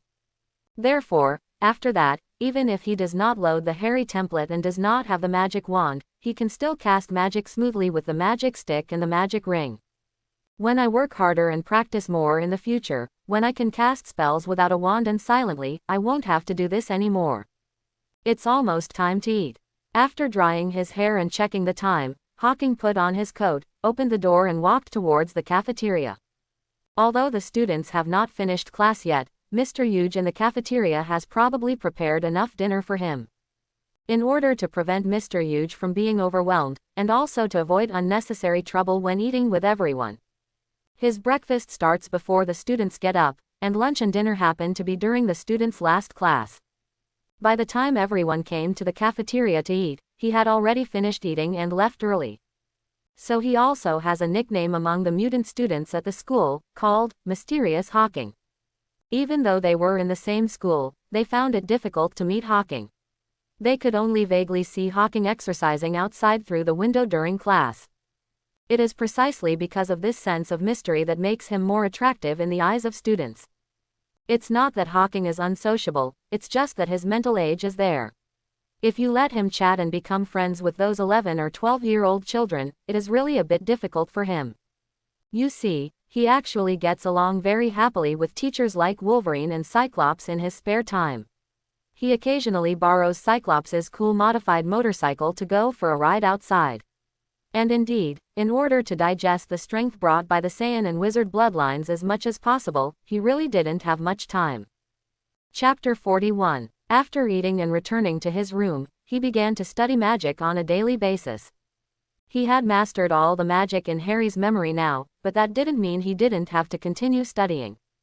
Through constant practice, he discovered that the power of a magic was not only related to his heart, that is, his mental thoughts, but also related to the degree of his research on this magic. For example, a simple full-body binding spell would not be a problem to restrain an ordinary person under normal circumstances, but it would be difficult to restrain a mutant like Wolverine whose strength exceeds that of ordinary people. But when he turned on Harry's bloodline, his spirit increased significantly, and the binding effect of the binding spell also increased significantly, and even Wolverine could not break free. If he didn't activate Harry's bloodline and wanted to increase the power of the whole body binding spell, he would have to spend time practicing and studying this magic in more depth. The same fire magic in the movie, when used by students, is a ball of flames, and when Principal Dumbledore uses it, it is a sea of fire. With the same powerful fire spell, Crabbe can only burn down a house, but Grindelwald can burn down the entire Paris. Of course, even if one practices magic to the level of Dumbledore and Grindelwald, the destructive power will definitely not be as good as that of a Saiyan. But Saiyans also have many weaknesses. Although their destructive power is strong, they will also be defeated when encountering some enemies with special abilities. Just like even if he becomes a Super Saiyan and can easily explode a planet, if he encounters a guy like Furuchi who controls time and space, it will be quite a headache. Only by mastering more methods can you reduce your weaknesses. In the world of Marvel, humans, mutants, aliens, gods, demons, and demons from various dimensions have demonstrated too many abilities. The method is too simple, and unless it is extremely powerful, it will be easily targeted. Moreover, the magic in the Harry Potter world is not very powerful, just because the wizard's blood there has limits, and there is no limit to Hawking's future. If the spirit of the future is strong enough, it might not be impossible for him to cast a transformation spell and turn the moon into a mooncake. Clang clang clang. Just as Hawking kept casting transformation spells on the chair in front of him, sometimes turning it into a dog, sometimes turning it into a cat. There was a sudden knock on the door. "Hawking, are you in the room?" The girl's sweet voice came from the door. It was Wanda, who was already 13 years old. "In the room, come in." He stretched out his hand and threw the unlocking spell, and the locked door was immediately opened. Tonight the school will hold a bonfire dance in the woods behind to bid farewell to the seniors and seniors who are about to graduate and leave the school. Professor Chin asked me to inform you. Wanda, wearing a red sweater, walked up to Hawking excitedly with her hands behind her back and her head held high. Hawking smiled and rubbed her head. "Okay, I understand. Thank you for coming here to inform me. I will go there to participate in the evening." Girls usually mature earlier than boys, especially European and American girls. Wanda is only 13 years old now, but compared with the little Lolita 3 years ago, she has changed a lot. If he didn't know that she was really only 13 years old, Hawking would have thought that she was 15 or 16 years old. However, it cannot be generalized. For example, the Phantom Cat was about the same age as 12 when he was 15. Now he is 17, and he seems not to be as old as Wanda. "Well, Hawking, have you chosen your dance partner?" Wanda looked at Hawking with burning eyes. Hawking was stunned for a moment after hearing this. "Dance partner? No, I'm not interested in dancing." He had participated in this kind of bonfire farewell dance twice before, but he always brought Wanda and Pietro with him. Like those 8 or 9-year-old children, the whole party was basically eating and drinking. To be honest, the barbecue and various desserts at the dance are quite good. As for the dance part of the dance, basically only older children who have started to have loving will participate. Most foreign children are precocious and fall in love very early. When he came to school 3 years ago, the Iceman and the little Naughty were already in a relationship, and there were many similar ones in school. Professors actually don't care much about this. Wanda's eyes suddenly lit up when she heard that Hawking had no dance partner. "Ahem, Hawking, I haven't found a dance partner yet. Please help me when the time comes, otherwise it will be embarrassing to have no partner." "You don't have a dance partner?"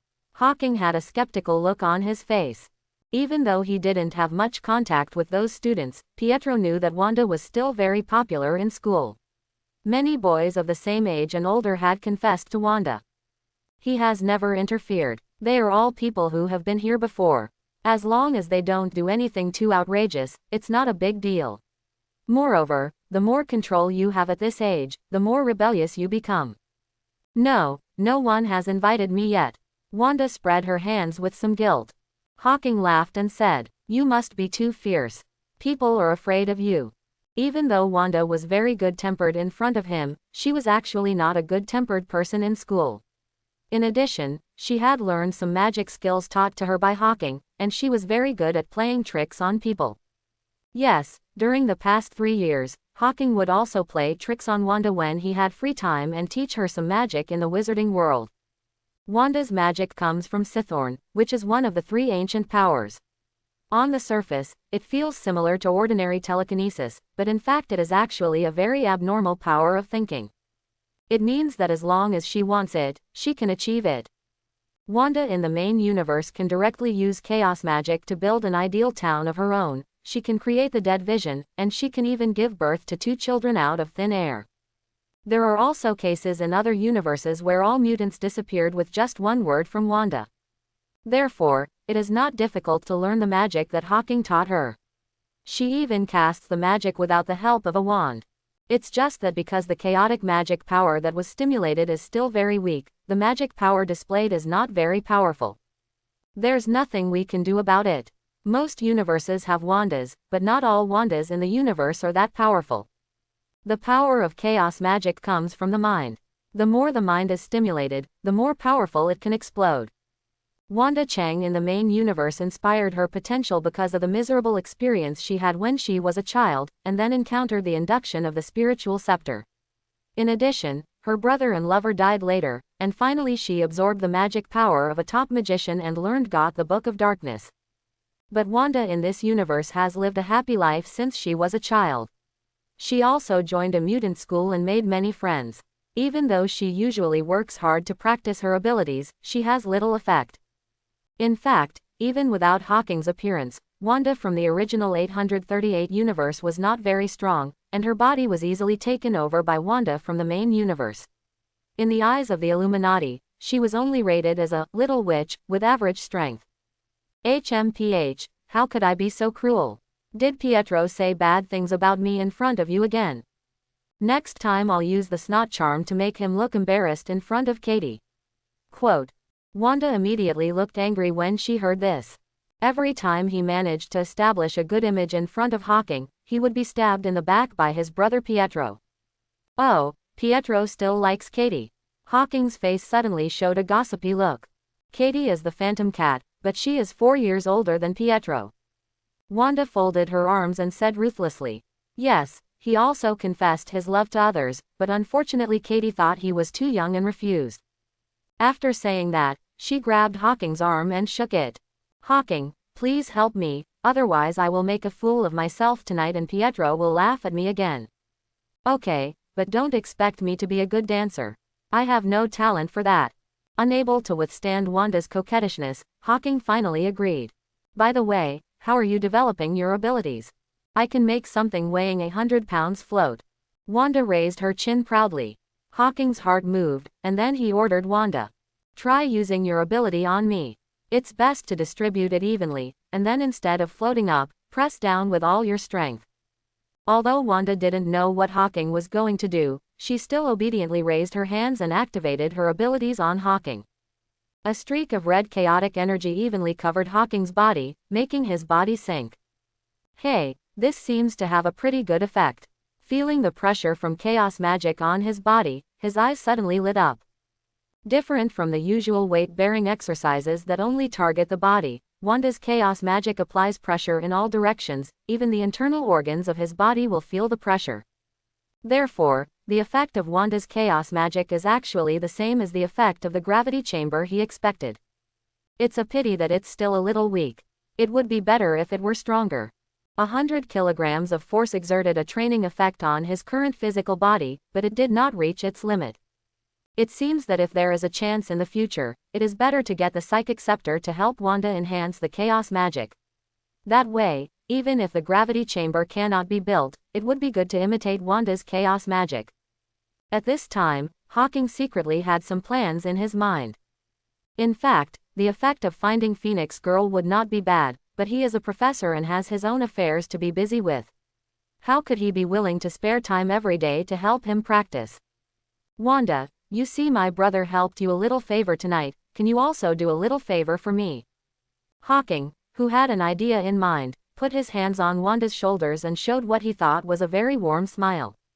Seeing Hawking, who was a little different from usual, Wanda asked in a fuzzy heart. Hawking, what do you want from me? Just take some time every night and come to my place, Hawking was only halfway through his words when he was immediately interrupted by Wanda with a blushing face. No, it's too fast. I didn't expect it to be so fast. Shouldn't we start from? Similarly, before Wanda could finish her words, a brain collapsed on her forehead. What nonsense are you thinking about? I'm asking you to use your abilities to assist me in my practice like you just did, so that my practice will be more efficient than usual. It won't delay you for too long.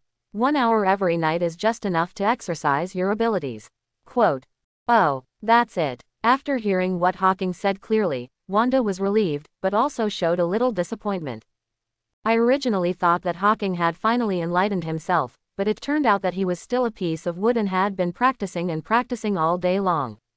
Nodding and agreeing to Hawking's conditions, Wanda suddenly asked Hawking before preparing to leave. Well, since you have agreed to be my dance partner, someone else will invite you to be my dance partner. Don't worry, I probably won't go out until the dance starts soon, and besides you, I won't waste my time dancing with anyone else. Hawking waved his hand. That's good. If any other girl invites you, I will refuse it for you in advance. Wanda immediately nodded with satisfaction and left Hawking's room with light steps. But not long after she left the room, she was stopped by a petite girl. How's it going, Wanda? Does your brother Hawking have a dance partner? Has he promised to invite me to be his dance partner? This is a classmate of Wanda's age. Because he is obsessed with the beautiful scenery outside school every day, he also knows that Wanda is Hawking's sister. So I wanted to take the opportunity to see if I could get a sweet love that everyone would envy through Wanda's introduction. Wanda pretended to look regretful and replied, I have asked for you, but my brother said that he has to work hard to develop his abilities and has no interest in falling in love with anyone before graduation. So I don't plan to find anyone else to be my dance partner tonight. I'm just going to let my sister be the guest dance partner. You'd better accept the invitation from other boys as soon as possible. Quote. Okay, thank you Wanda, this is the latest lipstick promised to you.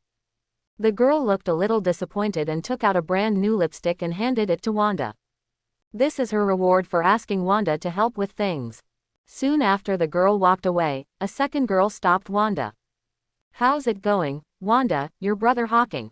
In this way, after walking around the school, she encountered a total of 8 girls who blocked her path, and she also used the same words and received various rewards. HMPH, you guys are the only ones who want to compete with me for Hawking. She returned to her room with a bunch of things in her arms, a look of pride on her face. Wanda, would you be honored to invite you to dance with me tonight? Just as she was opening the door and preparing to go back to her room to dress up for the bonfire dance in the evening, a handsome young man plucked up the courage to invite her to the dance. Roll. Wanda raised her hands, and the red chaotic magic suddenly lit up, scaring the young man and running away immediately. There are naturally many boys who invite her to dance, but in her eyes, these boys are just like her brother Pietro. They look very childish. Compared with Hawking, they are as good as the sky. It was precisely because of the huge contrast that she gradually developed a liking for Hawking, the brother adopted by her parents, at this young age. There is no blood relationship anyway, so instead of taking advantage of those classmates, it would be better to take advantage of yourself. It was Hawking who didn't seem to be interested in things like love, which gave her a headache, but at least before that, she had eliminated possible love rivals. At 10 o'clock in the evening, Hawking stopped practicing magic, changed into more formal clothes, and left his room. Thinking of the sizzling barbecue and various delicious desserts and snacks from the last bonfire dance, he was in a good mood and couldn't help humming a ditty. The dance is a great place, it's so fun. At midnight, the 2-hour bonfire dance ended, and Hawking returned to his room with a satisfied look on his face. The bonfire dance at the mutant school is actually quite interesting. All the students are mutants and have all kinds of weird abilities. When everyone shows off their abilities together at the dance, it feels like participating in a magic feast. As for the dancing part, Wanda basically led him throughout the dance. After all, he has not taken a single class in the past 3 years, including dance, music and art courses. Of course, the most satisfying thing is the food. For the annual bonfire dance, although the food in the cafeteria is actually quite good. After you've eaten and drank enough, you can go fool around a bit. Oh no, I'm going to talk to Professor X. If he wants to earn justice in New York City, he must say hello to Professor X, the principal. If we can get the support of the principal, the subsequent actions will be much simpler and a lot of unnecessary trouble can be avoided. As for how to persuade Professor X, he had already thought of a way to say it. Although he can't use the plots of his previous life as a guideline, he can still learn a thing or two, especially the personality and behavioral habits of each character, which basically won't change much and can be used as a reference. His IQ may not be very high, but if he makes a certain plan based on this information, the success rate should still be high. Even if he fails, it doesn't matter. With his current value, if he really secretly goes to New York to fight crime and earn justice points, then Professor X will not do anything to him even if he is unhappy inside. Because he knows that what Professor, good evening. In the principal's office, Hawking waved to Professor X with a smile on his face. When Professor X saw Hawking appear, a gentle smile appeared on his face. How's it going? Did you enjoy your dinner tonight? Because Hawking is such a big fan, he specially asked Huge to prepare more than 10 times more ingredients than before for the dance. Of course, quite satisfied, Hawking gave Professor X a thumbs up. For Professor X, he was still somewhat grateful in his heart. As a person who has traveled from another world, he has no special stance on mutants, humans, and the like. Because speaking of it, he doesn't even belong to Marvel. What he cares about most is Oleg, Alina, Wanda and Pietro, who bring him warmth like family. Professor X helped Oleg and Elena find stable jobs, gave Wanda and Pietro a stable school environment, and allowed him to develop stably for 3 years. He also kept these in mind. Therefore, he is willing to make some repayments if he can. Just like this time, his main purpose is to earn justice points to unlock new protagonist templates and find ways to improve his own strength. By the way, he also wants to help mutants, which can be regarded as some reward for Professor X. He believes that a person can be self-interested, but he must also understand rewards and have a bottom line. Hawking, you came to me specifically. You must have something to tell me, right? After chatting for a few words, Professor X immediately turned to the topic. Based on his understanding of Hawking in the past 3 years, if nothing happened, Hawking, a masochistic maniac, would not come to chat with him. Hawking didn't talk nonsense when he heard this. Professor, after 3 years of hard work, I have now fully mastered my abilities. Oh, that's good news, congratulations. Professor X suddenly showed a look of surprise on his face. Hawking is very strong, even without turning into a giant ape. This has been verified in the battle 3 years ago. It's just that Hawking couldn't fully control his abilities at that time. He could only use it for an hour. He would faint after using it. Under normal circumstances, he was stronger than a normal child. Now that Hawking has full control over his abilities, it means that the mutant school has welcomed another general, which he is naturally very happy about. So Professor, I have something I want to talk to you about. What's up? Professor X had a curious look on his face. Hawking did not tell his plan first, but asked. Professor, as far as I know, we have been cooperating with S.H.I.E.L.D. for 3 years. At present, it seems that the government is indeed much friendlier to mutants, but for ordinary humans, they are still very repulsive and afraid of mutants. Why is that? Quote, Hawking, this is normal. You must know that humans are naturally afraid of the dark and the unknown. Because they don't understand mutants, they always feel that all of us mutants are dangerous and may endanger them's life. So their fear of mutants is more of an instinct and does not mean that humans are inherently evil. We should not be anxious, and do not hate them like Magneto. Time will tell everything, and one day humans and mutants will live in harmony. Quote, Professor X patiently explained to Hawking. He attaches great importance to Hawking, and is deeply afraid that Hawking will be like Pyro, unable to resist the temptation of Magneto, and step into the abyss. Fortunately, Hawking has his own ideas and has never been affected by Magneto, which makes him very happy. Professor, I think what you said makes sense, and I think so too. In fact, humans don't know that most mutants have very weak abilities and are basically not dangerous, not even as big a threat as a knife or a gun. It's just that they don't understand, and they are afraid because of the unknown. But if there is an opportunity to let them understand mutants, let them know about mutants, and even make them like mutants, will humans' fear of mutants be greatly reduced? Quote, Hawking slowly expressed his thoughts. I mean, why don't we try to be superheroes and use our special abilities to help humans in need, so humans will understand that mutants are not all so scary. We will do this through the media later. What he said was not completely deceiving Professor X. In the timeline of Reversing the Future, Professor. At that time, many humans worshipped the mutants of the X-Men as idols, and the relationship between humans and mutants was greatly eased. It's just that Professor. In the end, Chin lost control and unfortunately encountered Tianqi's awakening, and once returned to before liberation. Of course, the result Hawking wanted was not that kind. What he wants is to finally establish an existence similar to that of Walter International in the Black Robe Correctional Team. Those who can be saved will be saved naturally, and those who cannot be saved will rely on public relations to achieve the same effect. Not only mutants, but also aliens, superpowers and the like can be brought in. Of course, you can't tell Professor X like this now. Listening to Hawking's talk and imagining a bright future for mutants, Professor X's heart began to waver. In fact, he has always had similar thoughts, but he always has some worries in his heart, because if the operation is not good, the result may be worse, and there are many factors to consider. The first is ability. Not all mutants' abilities are that stable, and one like Chin's is definitely not good. A bad ability may aggravate humans' fear of mutants. Secondly, not all mutants are close to humans. For example, Aurora doesn't like humans that much because of his childhood experience. Forcibly ordering Aurora to help humans will only be counterproductive. The last thing is IQ, whether you can become a superhero recognized by most humans. IQ and EQ are both important. If you don't know how to adapt, many things will be very troublesome. It was originally intended to make humans change their views on mutants, but the result is likely to make humans more afraid of mutants, and will also involve the currently peaceful school into disputes.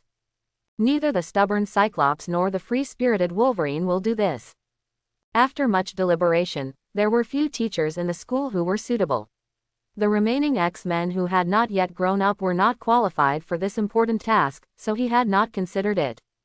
I understand what you said, but Professor X shared his concerns with Hawking. But Hawking smiled when he heard this. Professor, what do you think of me?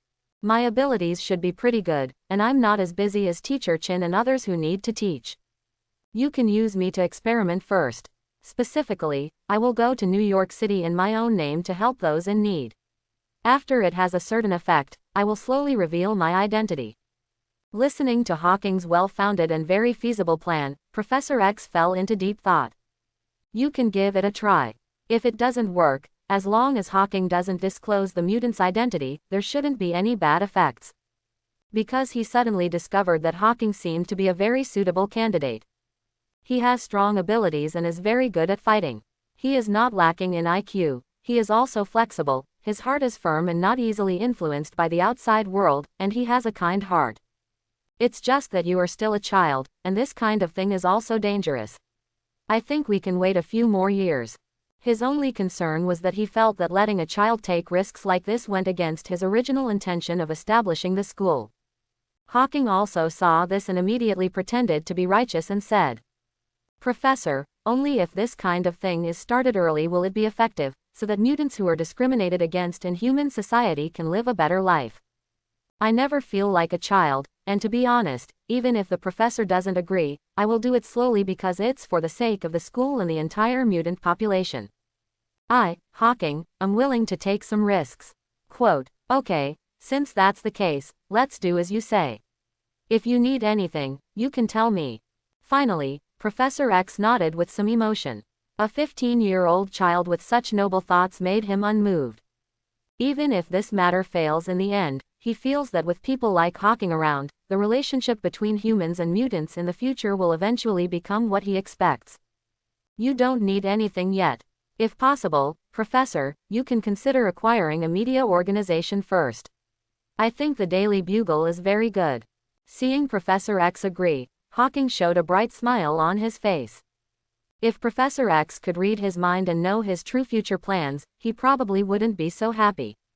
But in fact, he felt that his plan was truly beneficial to both humans and mutants. The world is never black and white. If it is too idealistic and does not consider reality, it will be difficult to achieve the desired results.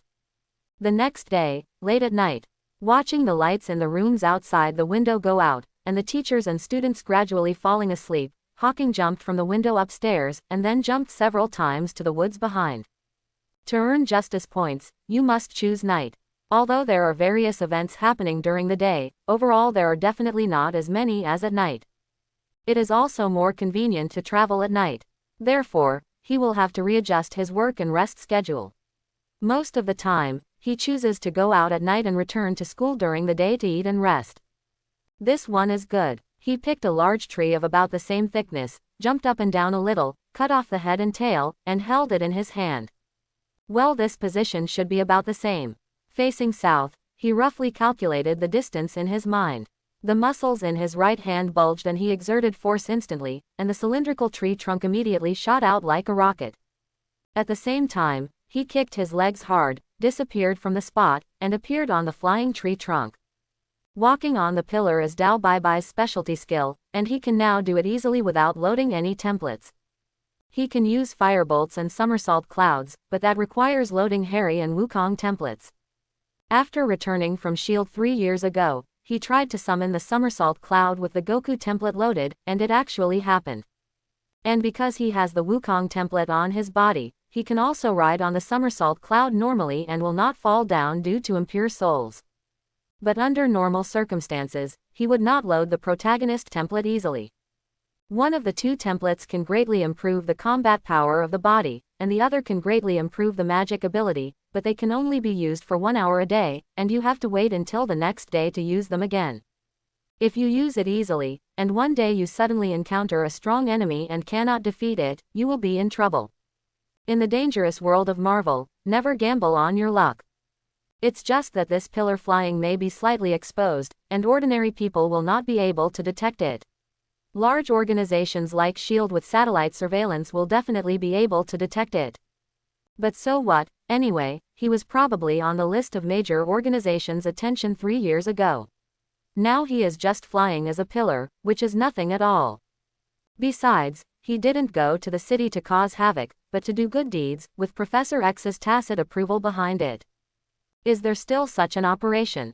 In the school surveillance room, Cyclops looked at Hawking's back on the screen as he stepped on the tree trunk and disappeared, and he was also completely stunned.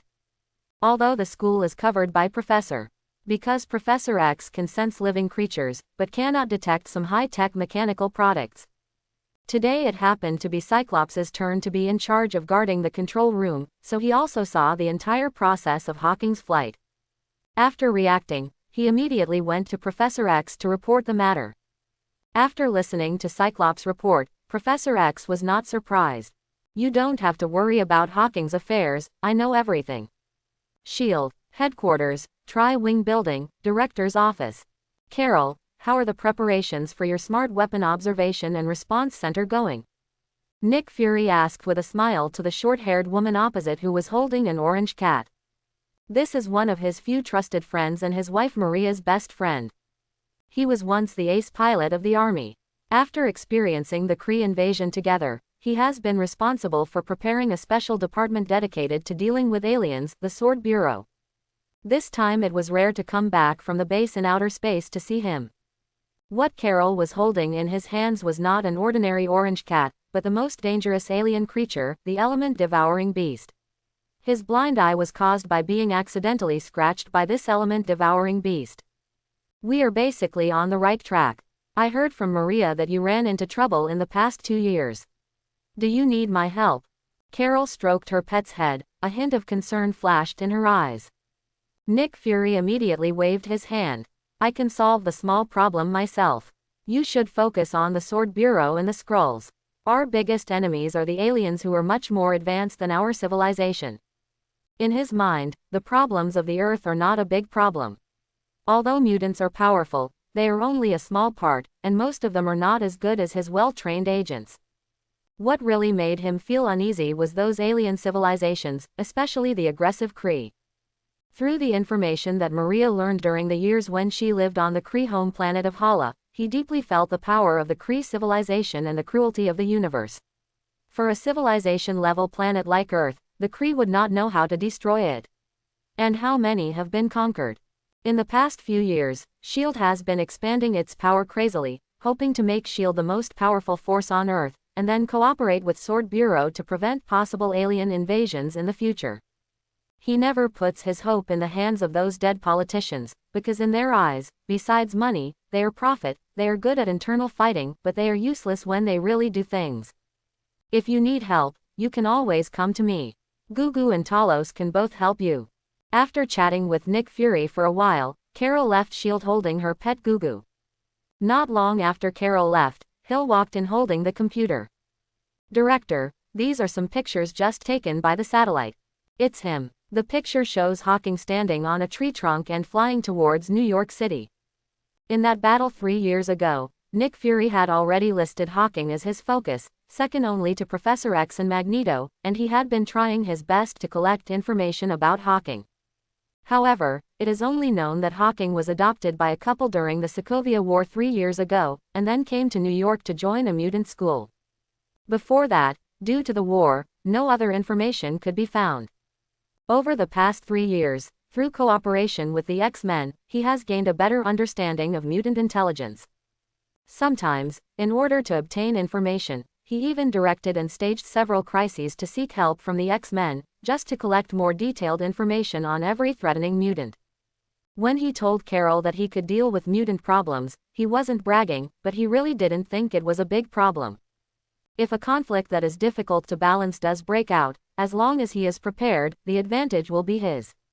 For Professor, and many of his subordinates, such as Cyclops, Storm, Chin and other mutants, are indeed very powerful when they release their abilities, but if they are prepared in advance, including sneak attacks and long-range sniping, it is not difficult to deal with them before their abilities explode. The more dangerous ones are Wolverine and Death Girl. They cannot be killed by thermal weapons, but there are many ways to trap them. As for Magneto, just let Captain Marvel do the side push.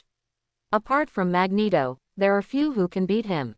What really threatened him was actually Hawking, who could transform into a giant ape.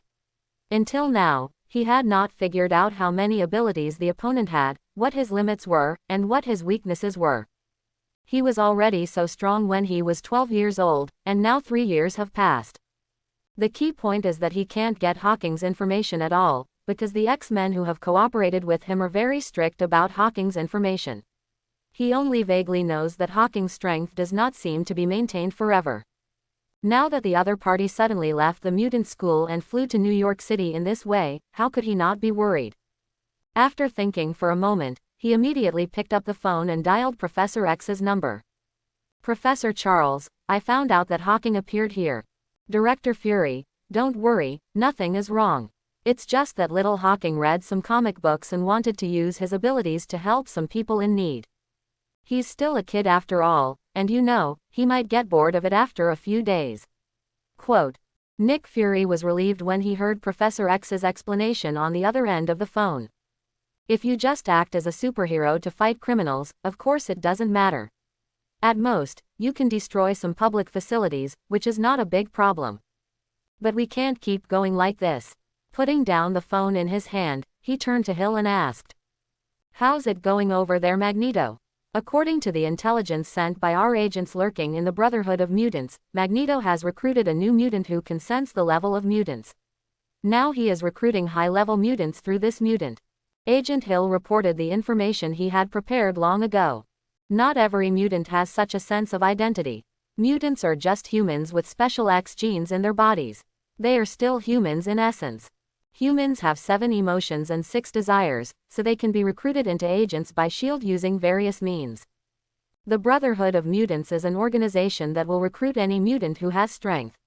If you want to sneak in, you only need to show off your abilities. Therefore, Nick Fury has always been aware of the movements of Magneto's Brotherhood of Mutants. On the other hand, Professor X's mutant school is more troublesome. Firstly, the school basically only recruits underage mutants. Secondly, Professor. Information can only be obtained from the X-Men through cooperation. This Magneto will definitely cause trouble sooner or later. After listening to Hill's report, Nick Fury frowned. He knew that Magneto's thoughts were a time bomb for humans, and they might explode at some point. How's the research on the antidote going? Initial progress has been made. We have found a special gene in the blood extracted from Jimmy's body. It is this special gene that allows him to nullify mutant abilities. As long as we spend a little more time, maybe we can make special weapons that turn mutants into ordinary people. Quote. Hill slid the computer and a projection appeared on the wall, and the photo on the projection was of a bald little boy. Very good. As long as we can make weapons that can target mutants, then whether it is Professor X, Magneto, or that Hawking, it will no longer be a problem. Upon hearing the good news, the corners of Nick Fury's mouth gradually raised. This game of 3-party constraints is about to end, and it will become a dominant one. New York City, upstate, Bronx, in an abandoned park. 2 black men in hip-hop attire were beating a Mexican woman. You mean old Latin American woman, you still dare to resist when I ask you to hand over your wallet. I will teach you to remember a little better today. Just as the two were fighting, a sharp sound broke through the air suddenly from a distance, causing them to subconsciously raise their heads. Just the next second, there was a question mark in their minds. Walter Falk, what did they see? They saw a black spot in the sky in the distance slowly getting bigger. When they got closer, they found that the black spot was actually a tree trunk with a diameter of at least 1 meter. If it's just like this, it's nothing, but there's actually a person standing on the big tree. A man stood on a tree trunk and flew in the sky. The two of them rubbed their eyes and felt that they must have slept too much before going out, so they were hallucinating now.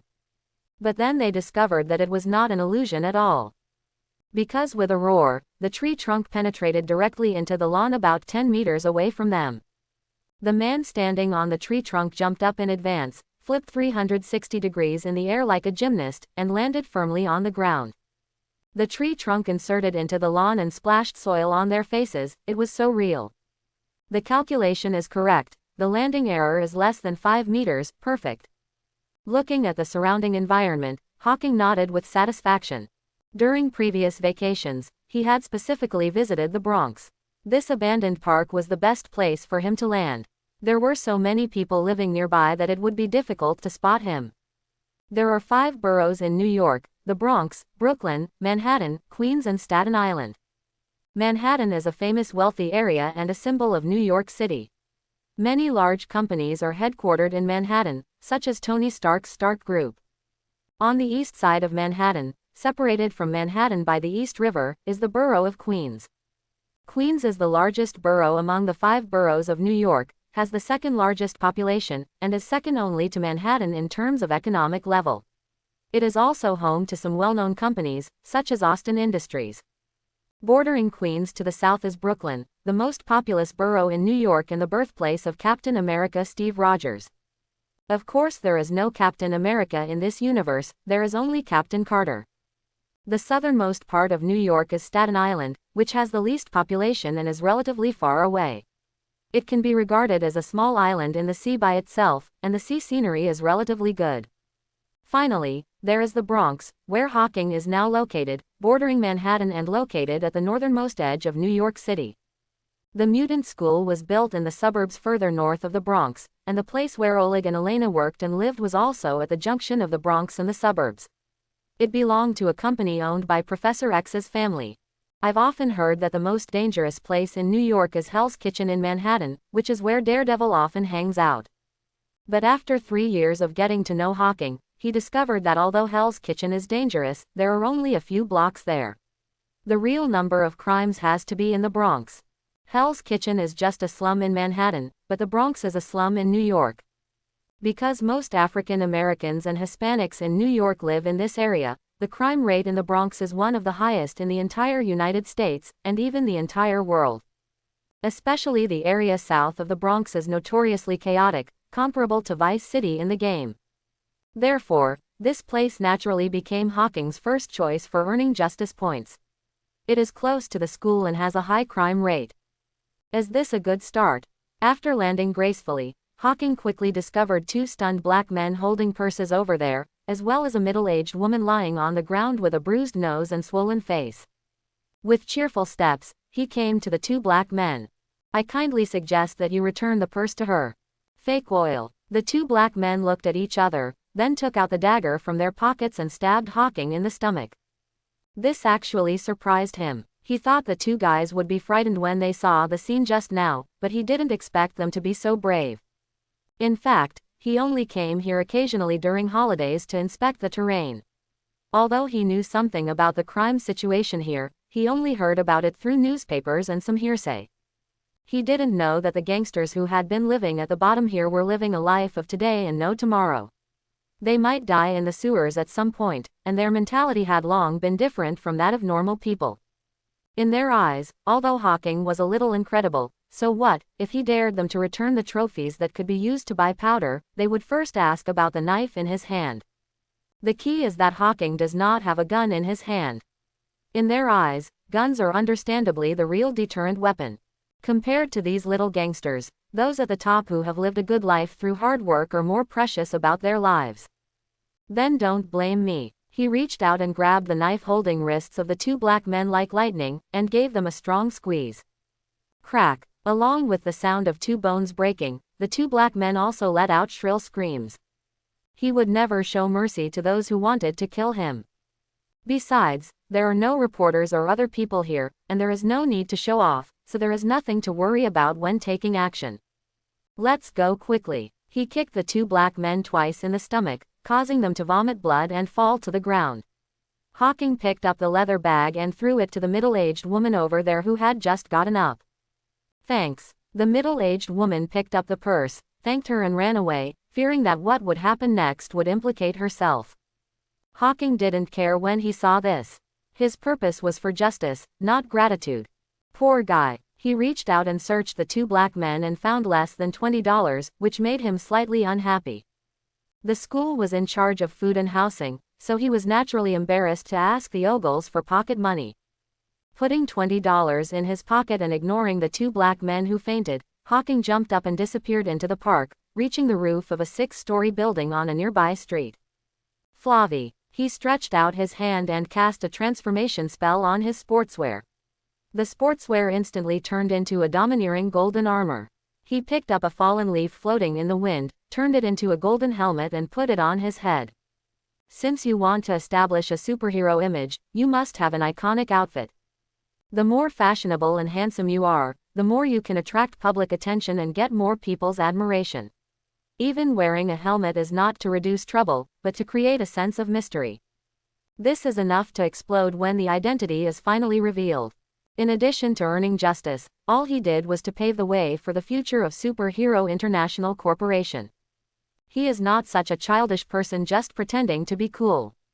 Start working. Jumping on the roof of a building that is generally not very high, Hawking began to look for criminal incidents that fit his identity. The first time you appear, you can't just deal with some petty theft like just now, that would be too much. As a slum area in New York, the Bronx is naturally not filled with high-rise buildings like Manhattan. Instead, it is generally small buildings with 5 or 6 floors. This also allows Hawking to see everything happening below more clearly. Fights, brawls, thefts, and even murders are not uncommon in the Bronx. In the hour that Hawking was searching, he saw no fewer than 8 cases. It's just that he didn't take action even once because none of them met his requirements. He knows very well that he is not a true messenger of justice, and he also knows what he wants. There are too many crimes happening in this world. It is impossible for him to take care of every one of them, nor can he blame himself for the crime just because he did not take action. Otherwise, sooner or later, he will have a mental breakdown. The principle he has always adhered to is that if he sees something bad happening and goes to help, it must be voluntary. Maybe it's sympathy and compassion, maybe it's the need for profit, but it's definitely not forced. There is no need to feel guilty if you don't help. Because it was the perpetrator who caused the consequences, not him, the bystander. Respect the fate of others, let go of the complex of helping others, and avoid being moved by yourself. This sentence sometimes sounds a bit cruel, but it is not necessarily protecting yourself. Otherwise, not only will you be harmed, but the people who truly care and love you will also be harmed. Especially now in a dangerous world like Marvel and in a high-risk area like New York. Similarly, if he himself is in danger and someone comes to help him, he will be grateful. If no one helps, he will not resent other people. What he should resent is the person who caused danger to him. Found it, the bank robbery that I love to hear about. After an hour of wandering, he finally found a crime that met his requirements on a street in the South Bronx. In the speeding van, 4 gangsters armed with submachine guns were arrogantly firing towards the police car chasing after them. Facing the police who could only fight back with pistols, they showed no fear at all.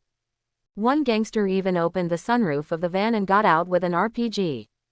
Boom. As the robber pressed the launch button, the police car that was chasing him the most immediately turned into a ball of sparks. With that little salary for a month, what are you trying to do with your life? The gangster laughed arrogantly and got back in again. Maybe it was because they were afraid of the powerful firepower of the gangsters, or maybe because several police cars were blown up in a row, and the police cars behind obviously didn't dare to pursue them so closely.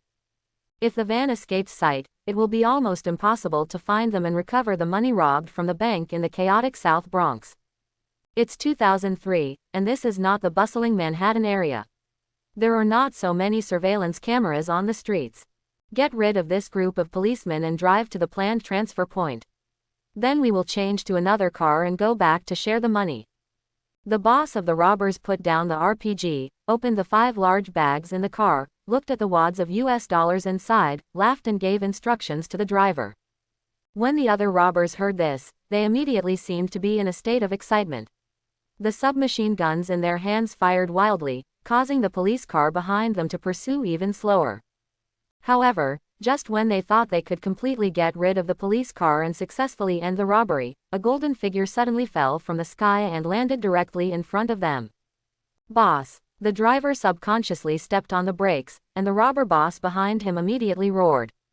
Kill him. Now is the time of life and death with the police. Once you stop, it will be troublesome. As for the van used for robbery, he found someone to modify it in advance. It is much stronger than a normal van. It can easily knock someone over without worrying about problems with the car. Stop. Facing the van that was speeding towards him at full speed, Hawking was not surprised at all. With all his luck, he just stretched out a hand and easily forced the van to stop. And after forcing the van to stop, he lifted it up, causing the van filled with 6 gangsters to spin 2.5 times in the air. In fact, if you want to quickly deal with these robbers, you don't need to go to such trouble. Just standing on the roof of the building and firing an air bomb from a distance can blow the van into pieces. But that was not the result Hawking wanted. People couldn't see him at all and thought someone had shot another rocket. Sure enough, the scene of him falling from the sky wearing golden armor and flipping off the robber's van instantly attracted the frightened citizens on the street, and the bold ones started to pick up their mobile phones to record the scene. Monster. The overturned van obviously did not make all the robbers lose their fighting ability. The robber boss, whose face was full of glass shards, opened the door with another robber, and fired wildly at Hawking with a submachine gun. That's it. A sneer appeared on Hawking's face, and his hands suddenly turned into afterimages, catching the bullets fired at him one by one. Hexionrin with 120 combat power can catch the bullet shot by Lan Chi with his bare hands. With his current combat power of more than 140, it will naturally be easier to catch it. How can this be? The 2 robbers who had finished firing the bullets were so frightened that they froze in place as they watched Hawking open his hands and a particle bullet fall on the ground. The boss wanted to go to the van to get the RPG, but before he could turn around, he felt a pain in his back and fainted to the ground. It was Hawking who knocked out the 2 robbers. As a righteous superhero, of course he cannot appear too cruel, he can just knock him out, and he must kill when no one is nearby. The police who were about to be thrown away on the other side finally drove over.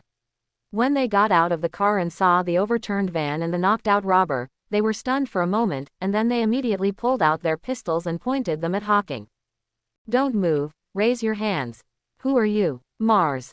Deliberately using amplification spell to leave a thunderous self-introduction, Hawking instantly loaded the Wukong template and shouted into the air. Somersault Cloud. Under the stunned eyes of the police and citizens watching the excitement on the street, he jumped up onto the somersault cloud and disappeared into the sky while stepping on the somersault cloud. Of course you have to have a name and slogan, and it's best to say it yourself in advance, otherwise if you wait for the public to pick it up for you, you don't know what will happen. Although when he just said that sentence, he was filled with shame, but in order to achieve the best effect, he still gritted his teeth and pretended to say it, still using a very solemn and godlike tone. There is no way, most ordinary people in this world just do this. Moreover, they can understand the name, God of War, similar to Ares, the god of war, who is also one of the gods in the Western mythology system. We still need to research the Wukong technique as soon as possible. After a successful appearance, Hawking stepped on somersault clouds and quickly hid in a deserted park, waiting for the Wukong template to finish loading. Although the Wukong template greatly improves combat effectiveness, it also comes with an extremely fast flying tool called Somersault Cloud.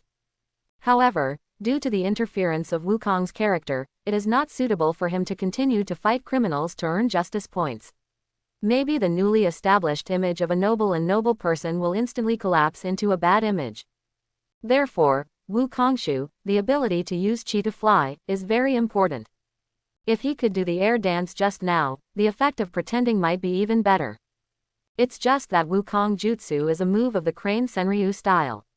The 13-year-old Wukong has not yet encountered Tianjin rice and dumplings, and has never seen Wukong Jutsu, so naturally he doesn't know how to practice it. This is different from Qi Yuan Slash and Qi Control Bomb. Qi Yuan Slash is the compression and rotation of Qi at a glance. Chi control bomb is the control of Chi bomb by the mind. If you study more based on the principles, you can figure it out. Not too difficult. But Wukong Jutsu can make people fly.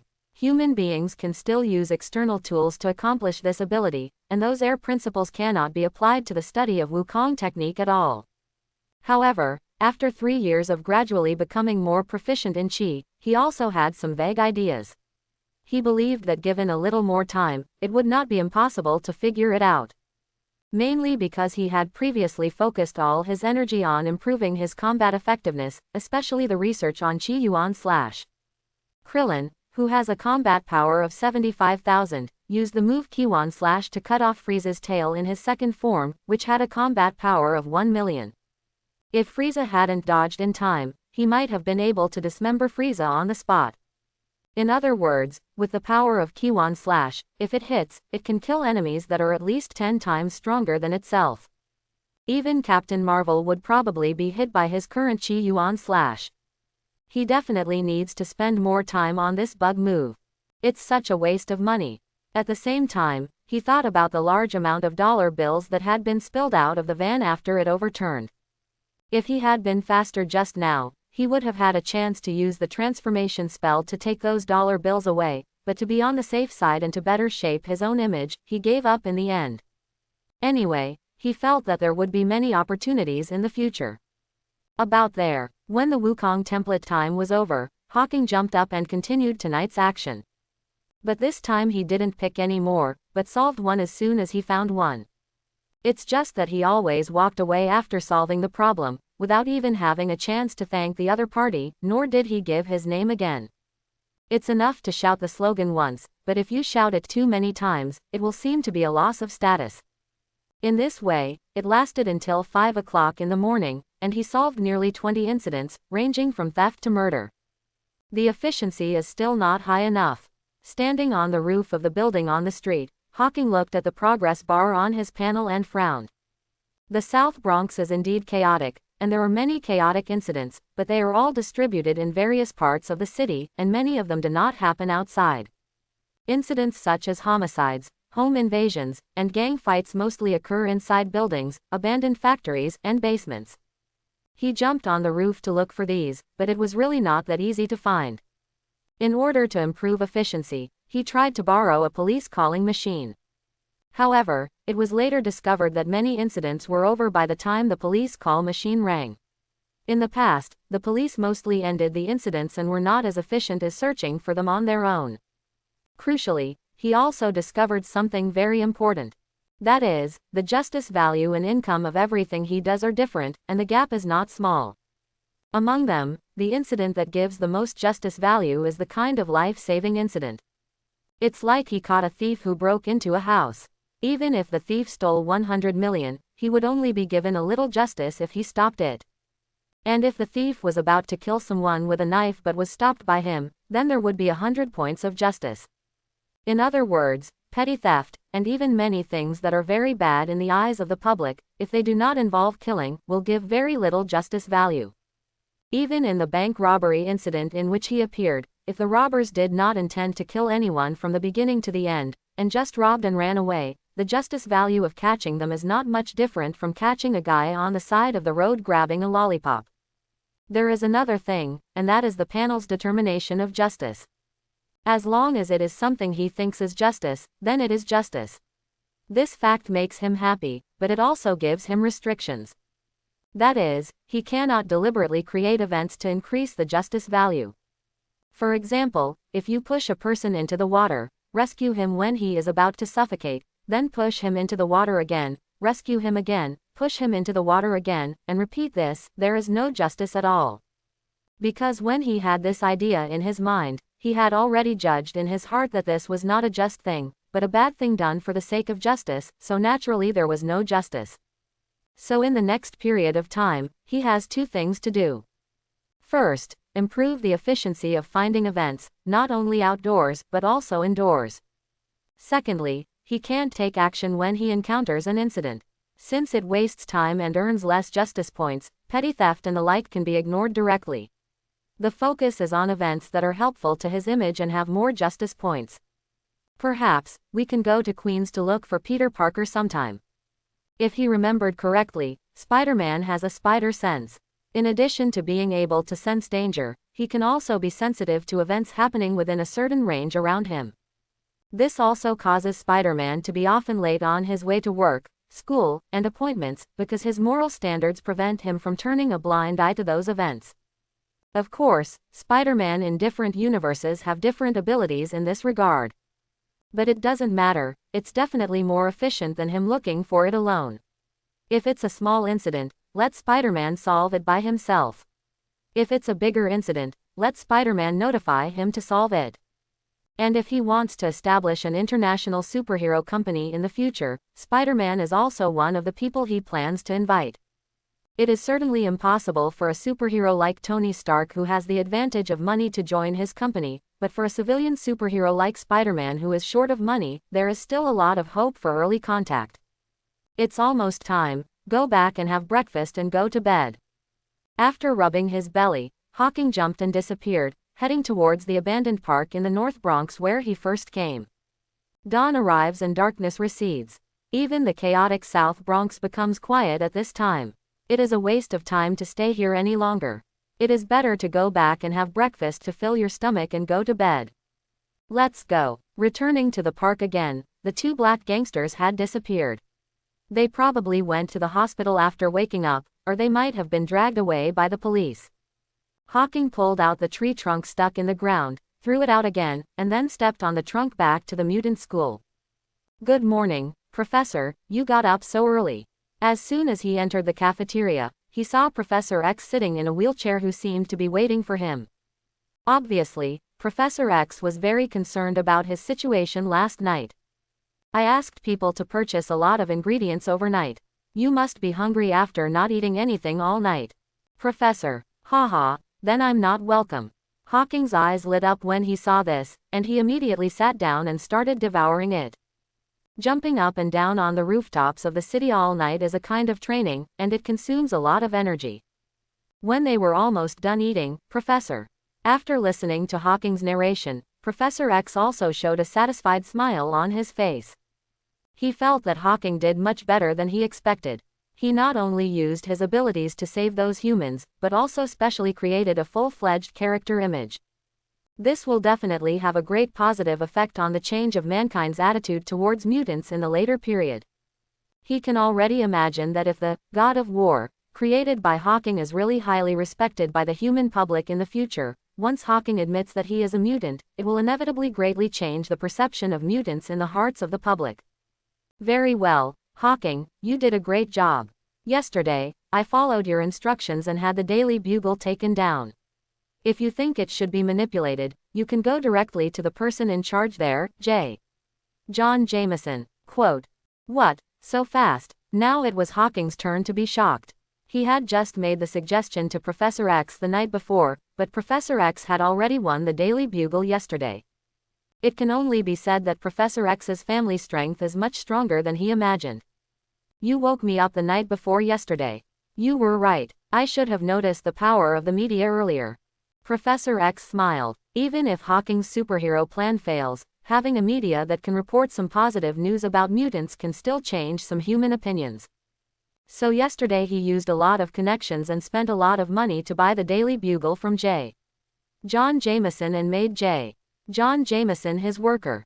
Get some rest this afternoon, and I'll go talk to him. Hawking was naturally very happy that Professor X directly handed over control of the Daily Bugle to himself.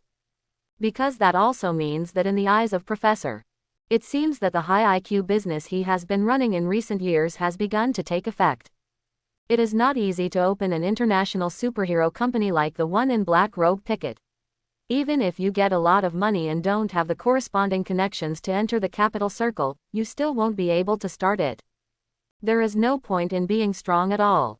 Unless you are strong enough to fight against the entire world and enslave the entire human race on your own, you still have to abide by some rules.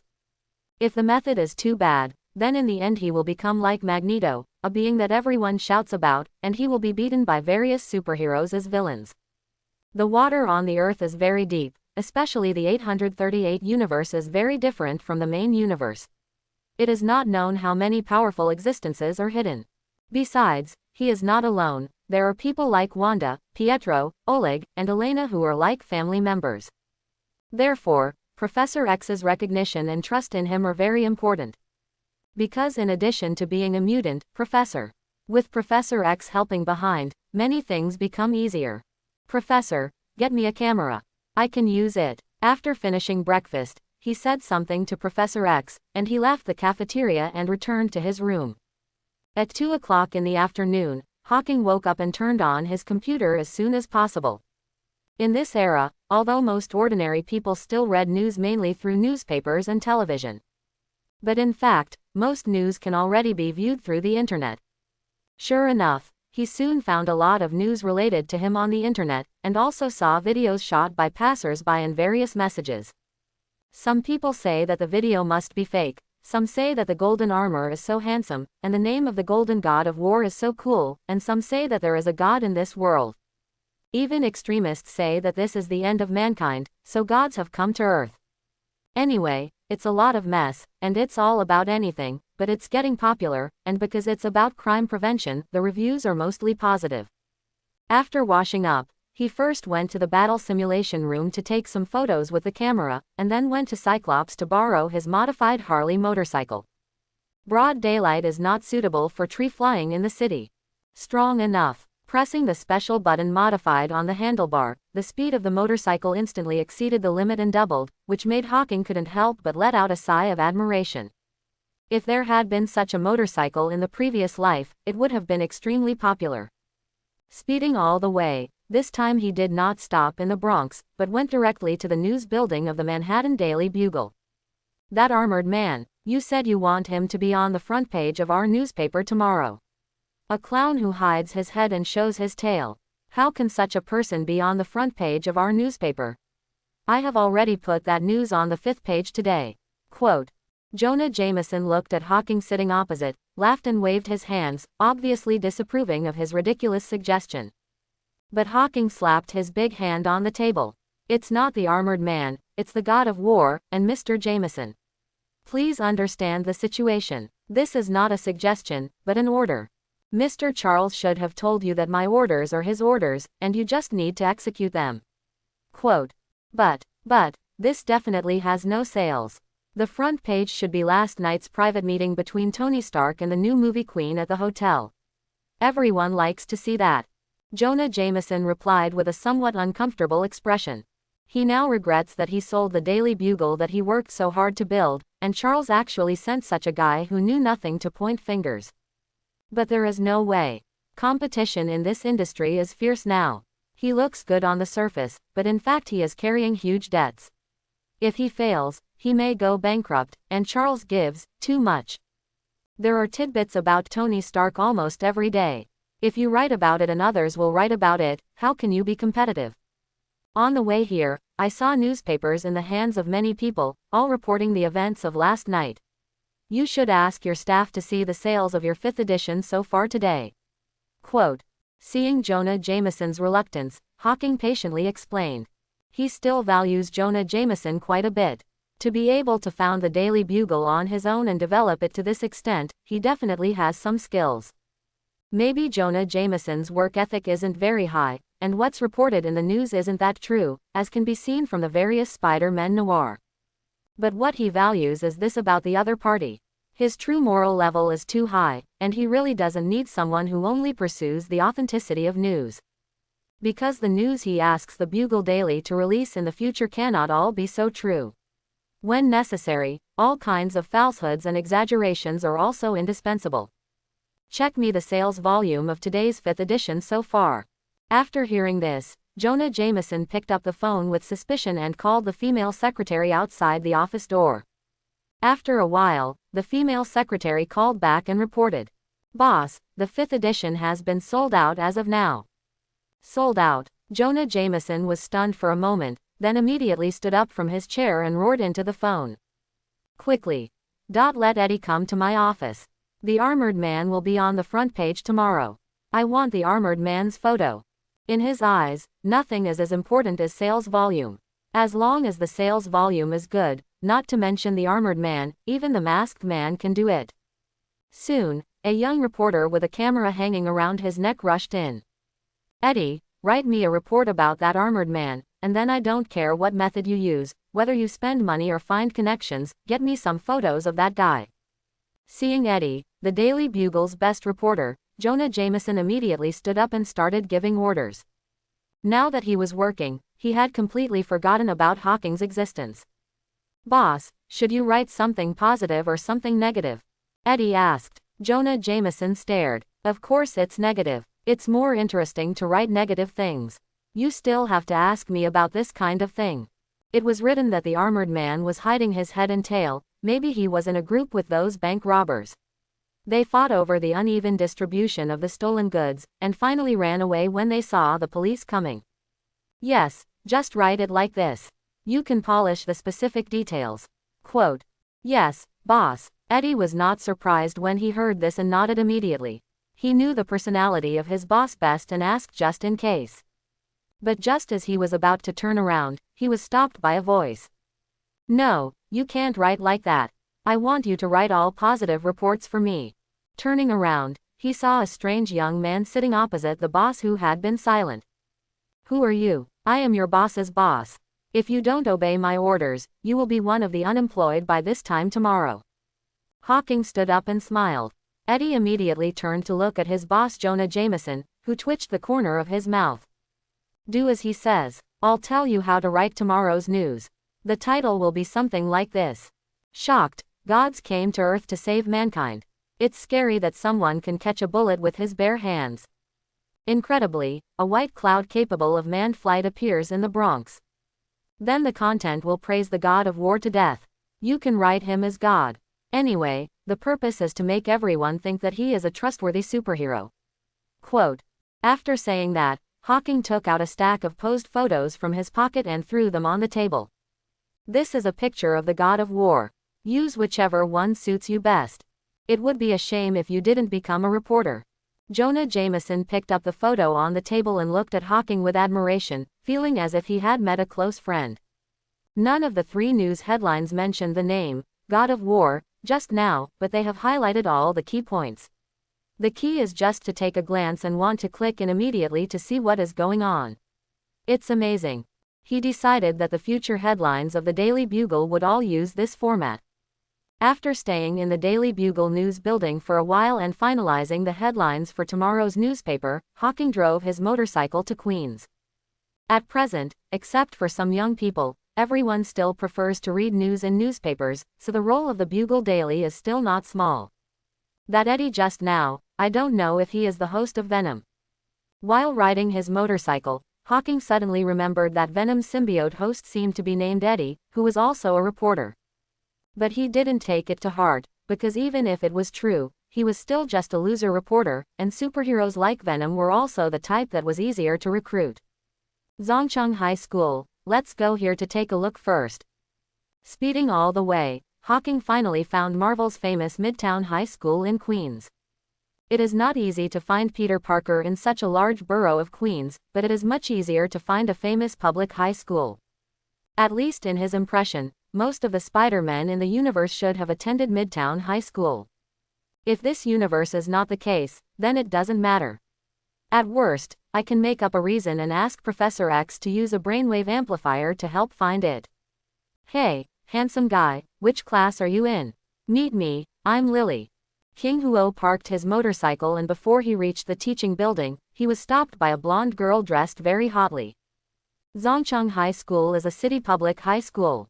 It is not an aristocratic school, nor is it an expensive private school. There is no elite education, and the atmosphere of the entire school is relatively loose, so the students here naturally have all kinds of students.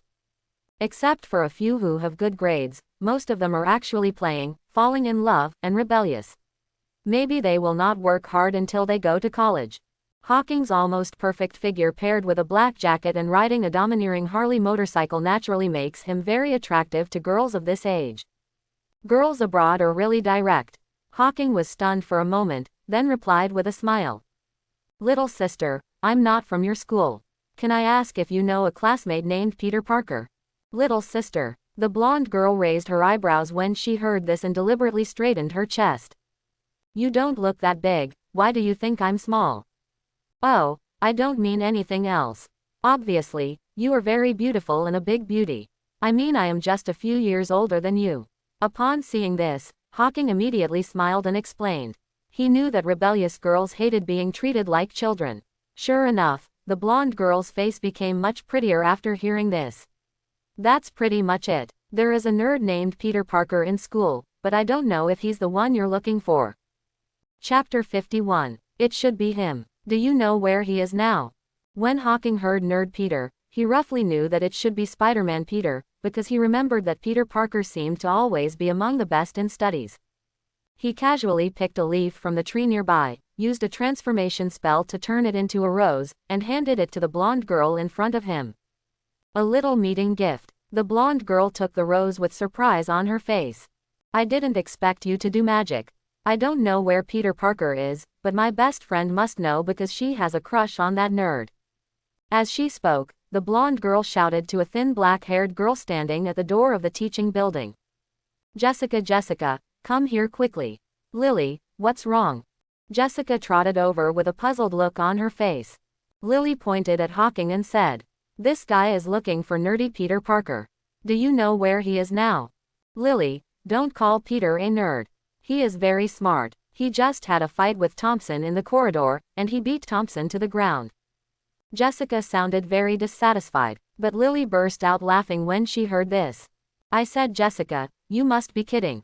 The nerdy Peter Parker knocked down Mary Jane's boyfriend Thompson, who was a head taller than him. I'm not kidding, a lot of people saw it, and then Peter ran out of the school, and now I don't know where he went. Jessica replied angrily. As Hawking listened to these words at this time, his brain began to spin crazily.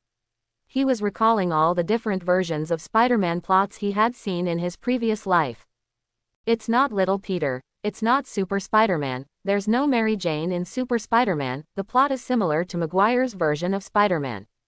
If this is the case, then Peter was bitten not long ago by the spider. Quote.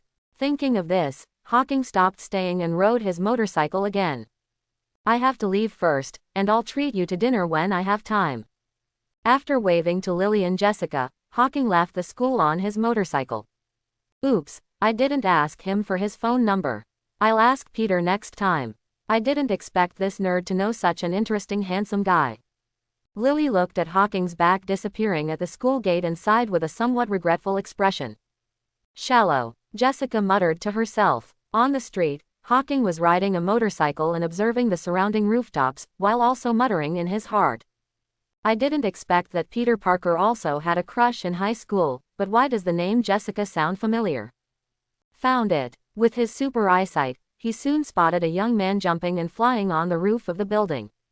Ah ha ha, ha ha, that's great. Peter excitedly jumped over the rooftops of buildings 4 or 5 meters apart, and did not stop until he reached the pier by the East River. Yesterday, while visiting the Super Spider project at the Columbia University Science Museum exhibition with the school, he was bitten by a mutated spider and then slept hard at night. Today, his body has undergone tremendous changes. First of all, his myopia is gone, his eyesight is surprisingly good, his thin body has become stronger, and he even has 8-pack abs. Secondly, his strength became very strong. He could lift Uncle Ben's 1-ton car with ease, and his 5 senses were also very sharp.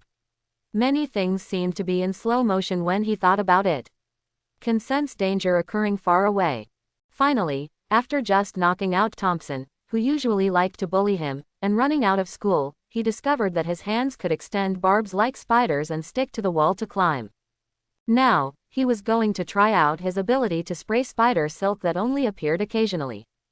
Go ahead, net, fly, spider web, shoot quickly, spider silk. Transform, quick, spin. After a series of lines and various strange postures, he finally mastered the method of firing spider silk normally. He stretched out his hand toward the pier in front, and a piece of white spider silk immediately shot out from his wrist and stuck to the hanger of a crane. Standing on a 6-story street building, grabbing the spider's thread with both hands, a bold idea suddenly came to his mind. He wanted to see if he could catch a spider's thread and swing to the roof across the street. Ah, Ouch. Imitating Tarzan's leap, he really relied on the spider silk he shot to easily swing across the street and successfully reach the rooftop across the street. But I was unskilled at the beginning, and I didn't have time to brake. With a pung sound, I hit the huge advertising banner erected on the opposite roof. Oh, hell. Peter touched his sore nose and prepared to get up. If a normal person had been hit like that just now, he would have been seriously injured and gone to the hospital, but now he just feels a little pain in his nose. It's okay, Peter Parker. At this moment, a strong hand suddenly stretched out in front of him. It's okay, thank you. Seeing the young man who appeared to be about the same age as himself, Peter instinctively expressed his thanks first. But he reacted quickly. How do you know my name is Peter Parker? I don't seem to recognize you. The first time we met, my name is Hawking. Hawking pulled Peter up, and instead of replying immediately, he introduced himself first. He had just witnessed the whole process of Peter Parker experimenting with spider silk from below. Unexpectedly, Spider-Man, who looked 16 or 17 years old at this time, still had some middle-class attributes in him. Also, whoever didn't pass the second grade in middle school when he was young, didn't he himself have the experience of playing with a stick for a long time? Hello, Hawking, are you from our school too? Seeing that Hawking was about the same age as himself, Peter began to guess. Restored to the original condition. He raised his hand and pointed at Peter. His worn-out school uniform, which was frayed due to his recent fall, was instantly repaired and looked as brand new as when he first wore it. No, I'm not your classmate. I just know that your body mutated after being bitten by a spider, so I came here to talk to you. Hawking said with a smile. Peter looked at the brand new school uniform on his body, and his eyes suddenly widened. This is really amazing. Are you a mutant? He watched reports on TV that mutants were born with various magical abilities, but he knew that he was not a mutant because he was bitten by a spider and mutated into what he is now. Yeah, that's right. Hawking thought for a moment and nodded, then pointed to a burger restaurant across the street and said, "We'd better go there and sit down and talk slowly. How about I treat you?" Okay, of course, no problem. Peter nodded, his intuition telling him that the young man in front of him, who was about the same age as him, did not seem to have any malicious intent. What, you said you want to pay me to help you fight criminals? Peter drank Coke and looked at Hawking with a blank expression. He is just a student who is about to graduate from high school and go to college. He is often bullied by his classmates at school. Even now that he has the ability, he has never thought about fighting criminals. That is what the police should do. Don't worry, you don't need to take action, and there won't be any danger. You just need to take some time every night, use your ability to help me find out the crimes that are happening, and then tell me and let me solve them. I can pay you $100 an hour. Quote, Hawking said in a seductive tone. He doesn't have much money in his pocket right now, but that's just for now, and soon he'll have a lot of cash. Paying a little spider hundreds of dollars a day is trivial. 100 an hour. Peter Parker's expression suddenly changed. 1 hour is 100, 3 hours at night is 300, 1 month is 9,000, and 1 year is 100,000. You must know that before his uncle was fired, his income was only 30,000 to 40,000 yuan a year. This was really too tempting for him. With this money, Uncle Ben no longer has to work hard to find a job. He can also pay for his college tuition and buy some decent clothes so that he will not have to hold his head high in front of the goddess Mary Jane every time. I'll think about it. Just thinking that Uncle Ben and Aunt May would definitely not agree to him doing such dangerous work at night, he hesitated again. He has always been a good student and a good boy, but for him to suddenly run out without sleeping at night without telling Uncle Ben and Aunt May. Even though he was helping to do good things, it was hard to make a choice. It doesn't matter. You think about it carefully and don't be in a hurry. If you think about it, you can call me on this phone or send me a text message. By the way, if you are in urgent need of money, I can advance your salary in advance. It won't be a problem for 10 or 8 years. Quote. Hawking was not surprised by Peter's reaction and did not try to persuade him. He just left his mobile phone number. The current Peter has just mutated and has not yet become a real Spider-Man. His mentality is just that of a high school student. If he became a real Spider-Man, he would take the initiative to fight criminals without even having to say anything. But at that time, it would not be easy to trick the other party into working for you like now. Okay, can I ask, why do you want to fight criminals? I've seen a lot of reports about mutants on TV, all of them causing trouble, but no mutant would want to use their abilities to fight criminals like you do. Quote. Peter picked up the piece of paper with the number on it and looked at Hawking before leaving. Hawking heard this and asked, so do you think mutants are what they say in the news? No, I don't think so. I think everyone is human. Just like after I was bitten by a spider, although my body changed, my heart did not change. I think mutants are similar, and we shouldn't deliberately target them. Quote. Peter gave his answer without hesitation. As expected of Peter, who has a kind nature. Hawking smiled when he heard this. Yes, so I want to use my ability to change humans' views on mutants, so that many mutants who are discriminated against may have a better life. Of course, fighting criminals was one of the things I wanted to do. Quote. For a person who only buys discounted suits after becoming a black man and asks his boss for a full-time job and double salary, you can imagine how kind-hearted he is. For a Spider-Man like this, sincerity is sometimes more useful than money. You are a good man. Peter left a word, then opened the door and left the burger restaurant, but the balance in his heart gradually tilted towards Hawking. Spider-Man is about to get it. Looking at Peter's expression as he finally left, Hawking knew that he was already inseparable. Humming a tune and riding his big motorcycle, he started to return. Physical training, studying Wukong technique, and practicing magic cannot be slacked off. 10 o'clock in the evening, in the battle simulation room. Stronger, harder, come on, Wanda, you can do it. While Hawking was doing handstand push-ups on the ground with 2 fingers, he encouraged Wanda, who was already sweating on his forehead and was working hard to control the chaos magic to put pressure on him. Under the pressure of Wanda's chaos magic, he felt that he had only trained for an hour and could compare with the effects of the previous few days. I can't do it anymore, Hawking. I can't do it anymore. Wanda's body went limp, she couldn't hold on anymore, and collapsed on the ground from exhaustion. Today was the first time in her life that she had maintained chaos magic for so long. Then that's it for today. Hawking pushed 2 fingers to the ground, then turned over in midair and landed easily in front of Wanda. It was beyond his expectation that he could last for an hour. You must know that Wanda is only 13 years old now and has not received much training. It is indeed very difficult to concentrate on using chaos magic to the maximum extent to create pressure on him. As you continue to practice and your strength improves, the duration of persistence and the amount of pressure will increase, and your efficiency will be higher. So don't worry so much, and even so, the effect is already very good. Oops, I just overexerted myself and my body is too weak to stand up. Seeing Hawking coming to her, Wanda, who was about to stand up, rolled her eyes, her body went limp and she collapsed on the ground again. Upon seeing this, Hawking quickly stepped forward and hugged him. I'll take you back to your room to rest first. Hawking, am I useless? Wanda's face suddenly turned red as her trick worked.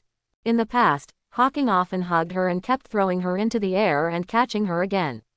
At that time, I felt very happy and had no other thoughts. I just felt that it was great to have Hawking as my brother. But now, when she was in love for the first time and was picked up by Hawking again, the feeling was completely different. Who said that? You are already very powerful and you have helped me a lot. Go to Wanda's room and put her on the bed. You rest here, I have a gift for you. After saying that, Hawking turned around and went to his room. When he came back, he already had a box in his hand. For you. Wow, this is the entire makeup line from S.H.I.E.L.D. Looking at the label on the box, Wanda immediately sat up from the bed and took the box into her hands, her face full of excitement. Hawking was stunned for a moment and smiled. It seems that your body has recovered a lot, so I'm relieved.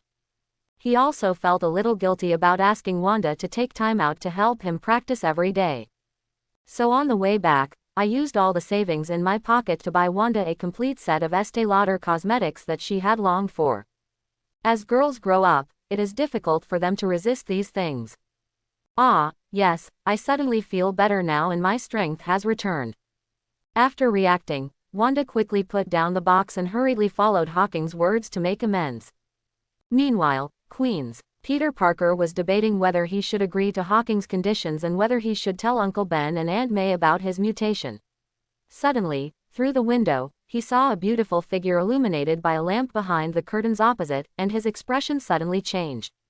I became crazy.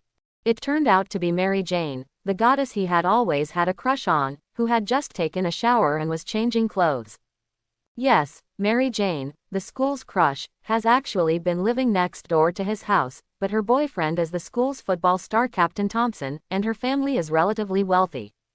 And he is just a transparent boy in school whose parents died young, his family is poor, he is thin and he has been bullied. So even though his room with the goddess was only less than 5 meters apart, he never dared to take the initiative to say a word to her, even in school. Have you bought the beer? You can't buy it yourself. I work every day to earn money for this family. Then I will still take care of the housework for this family.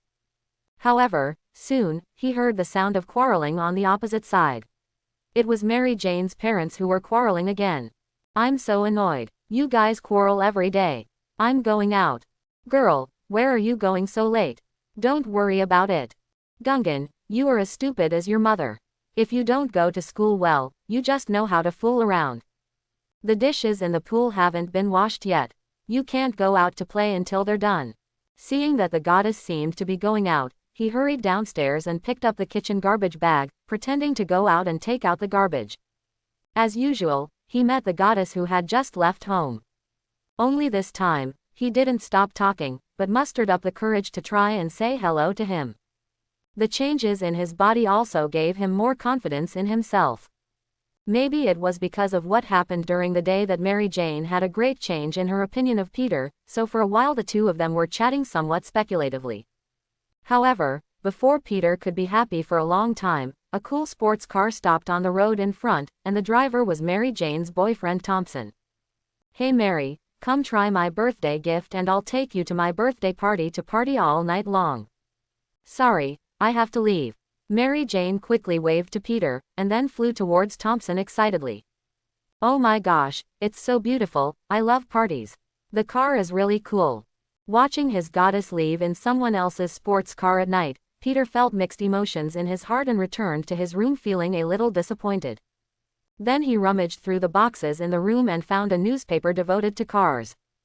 Triumph TR3, $4,999. Seeing that the cheapest second-hand sports car in the newspaper was close to $5,000, and a brand new high-end sports car like Thompson's started at $100,000, Peter's face suddenly turned green. Maybe he's right. At this time, he took out the phone number Hawking had given him during the day from his pocket. He was still hesitant at first, but now he has made his decision. As long as he works hard, maybe he will be able to own a sports car of his own before graduation, and then invite the goddess to go for a ride with him. Call out. The tree trunk from yesterday took off again from the mutant school, heading towards the Bronx. The flying speed of the tree trunk may not be faster than that of Cyclops' modified motorcycle, but it flies in a straight line in the air, without the need for detours below, and there are no speed bumps such as traffic jams or traffic lights. Overall, the time spent is still much less than riding a motorcycle. And it's not a pity to lose it. He can easily find a replacement on the roadside. If it wasn't inconvenient during the day, he wouldn't have to ask Cyclops to borrow the motorcycle. It was still the same park as yesterday, still so fast, still so cool, turning around 360 degrees and landing. Likewise, he still saw the Black brothers whom he had beaten yesterday. But at this time, the Black brother's arm was already in a plaster. Boss, it's him, he's the one who beat us like this yesterday. Seeing Hawking appear, the Black brother immediately complained to a bald man in front of him who was fully 1.9 meters tall. And behind them stood 20 black gangsters armed with various instruments. If you dare to beat my little brother like this, I'll chop him up and throw him into the river to feed the fish. The bald man didn't seem too smart. After hearing the complaints from the two younger brothers, he waved his hand and took the lead in rushing toward Hawking. The money sender is here again. When Hawking saw this, his eyes lit up and his figure flashed forward to greet him.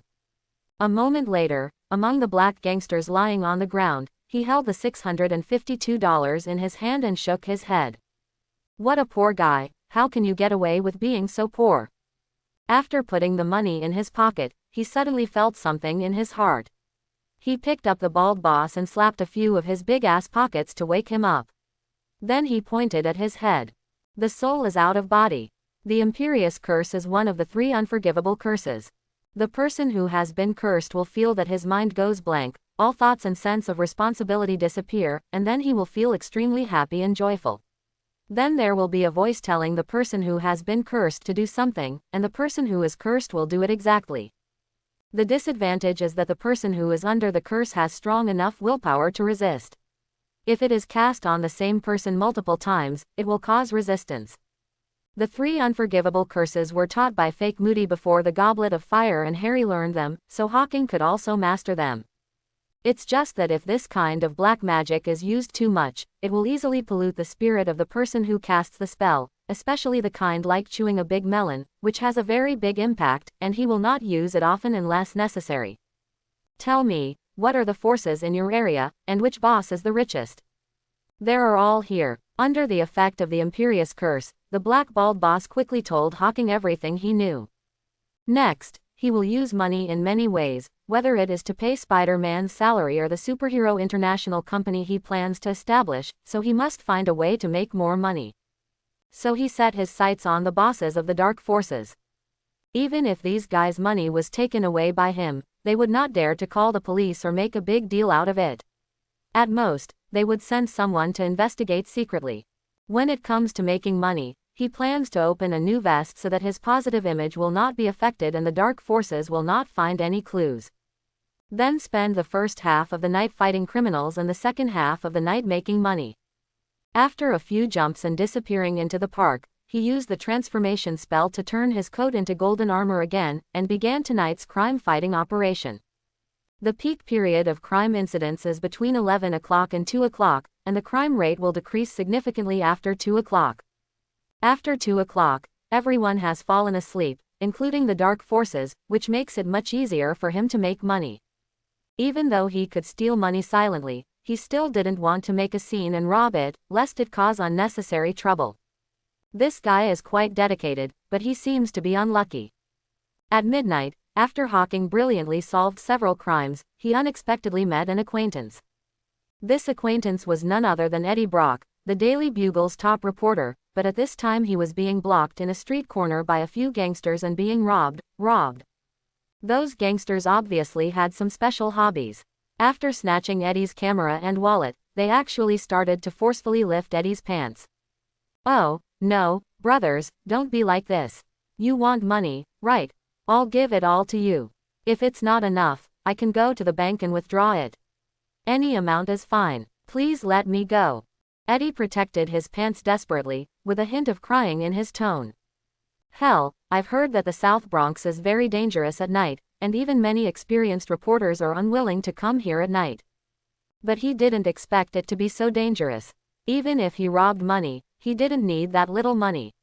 He also wanted to rob love, which was too much. He was a normal man with a girlfriend. If I had known better, I would have called a few people together. At least I would have had some ability to resist. Because he wanted to please his boss's boss, when he was writing tomorrow's front page, he was thinking of going to the South Bronx to see if he could take the opportunity to find some more material to add to the front page report. As a result, the material was not found, but it was blocked by a few perverts. Is he going to lose his virginity today? If that was the case, he really wanted to eat all these guys alive. Seeing the jeans and boxer briefs being forcibly torn together, the faces of the tall gangsters in front of them were full of excitement. Eddie, who had just graduated from college a few years ago, was in his prime and fair, and his heart suddenly jumped. Desperate. However, at this moment, a golden figure descended from the sky like a god. With just a few waves, it knocked away those perverted gangsters like swatting flies. He also reached out and pointed at his pants, using some magical power to restore his pants to their original shape.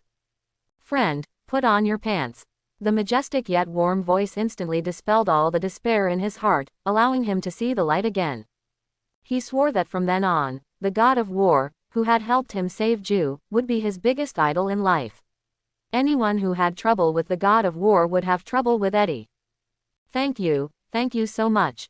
Eddie hurriedly put on his pants and took back his camera and wallet. Try not to be alone in this place at night, otherwise it will be very unsafe. Go home quickly. Hawking nodded and turned to leave. The gold medal reporter of the Bugle Daily, the main contributor of his news in the future, if he can save nature, he still has to save it. If it were someone else, he would not necessarily take action in an incident like this where the value of justice is obviously very low.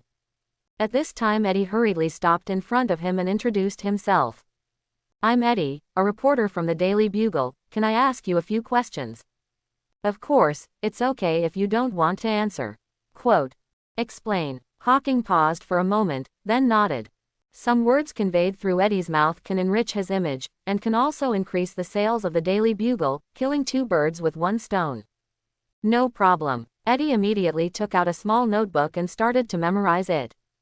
Where are you from? Are you human? I was born on Earth and was born with these abilities. How old are you? About the same as you. May I ask why you come out at night to fight crime? Because I am sworn in with sin. Upon hearing Hawking's answer, Eddie was stunned. An evil crime once happened in front of me, but I didn't take any action. I regretted it only after it was over. The most painful thing in the world is this. So I made up my mind to fight against evil, to be the nemesis of evil, and to eradicate evil. Quote. After Hawking made up a few words, he jumped and disappeared from Eddie's eyes. At this time, Eddie suddenly realized that although it was just a few sentences, he had already made up a lot of plots from his mind. He felt that Hawking was probably a mutant. He was afraid of being targeted because he exposed his abilities, so he didn't dare to take action until he encountered a crime. The kind-hearted man blamed himself for the crime, so he began to put on armor to fight crime. At this time, he was filled with excitement about the content on tomorrow's front page, a tragic superhero story, which would greatly arouse the sympathy and recognition of the public. Go back and write the manuscript quickly. After stomping hard on the gangsters, Eddie quickly went to the parking lot to find his car and returned to Manhattan. It would be nice if this guy was really venomous in the future. After leaving Eddie, Hawking continued to fight crime. The more dangerous the incident, the more crowded the incident, the more frequently he ran. The former gives more justice points, and the latter can gain fame faster.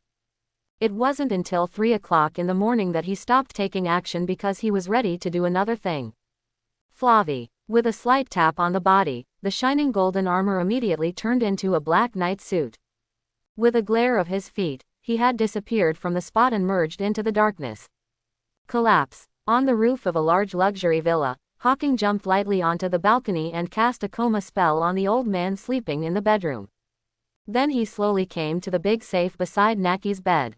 According to the account of the bald gangster boss, the old man on the bed should be the most powerful boss in the nearby area.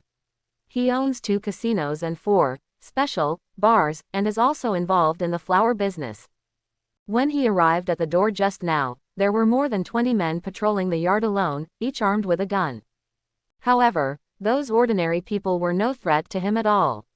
With his skill, he easily avoided them all and quietly reached the master bedroom. It looks like a high-end safe. The safe in front of me, which is as tall as a person, does not look like a bargain at first glance. Not only does it have passwords and fingerprints, but it also has pupil verification. But it didn't work for me.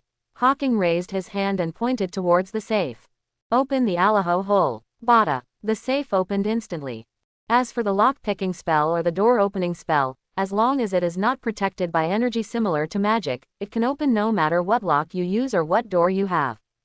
This is the magical thing about the magic in the world of Harry Potter. Although it is not powerful, it is quite idealistic, as if it involves the concept of laws. Hawking even felt that if his mental power was strong enough and his research on the spell was deep enough, the opening spell might not only be able to open ordinary doors, but also other things with doors. For example, the heart gate, gang gate, forehead. After all, it's idealistic magic, so it makes sense. It's just that he's not strong enough. This is so ridiculous. Opening the safe door, Hawking's face was immediately filled with a smile. Stacks of dollar bills, pieces of gold, as well as various jewelry, diamonds and expensive jewelry, the entire safe was filled to the brim. Sure enough, Compared to those little gangsters who collect protection fees, this kind of boss who knows how to do business is the real rich. Get smaller quickly. After thinking for a while, Hawking did not take out the cash and jewelry inside, but directly used a shrinking spell to shrink the entire insurance to the size of a thumb, and then put it in his pocket.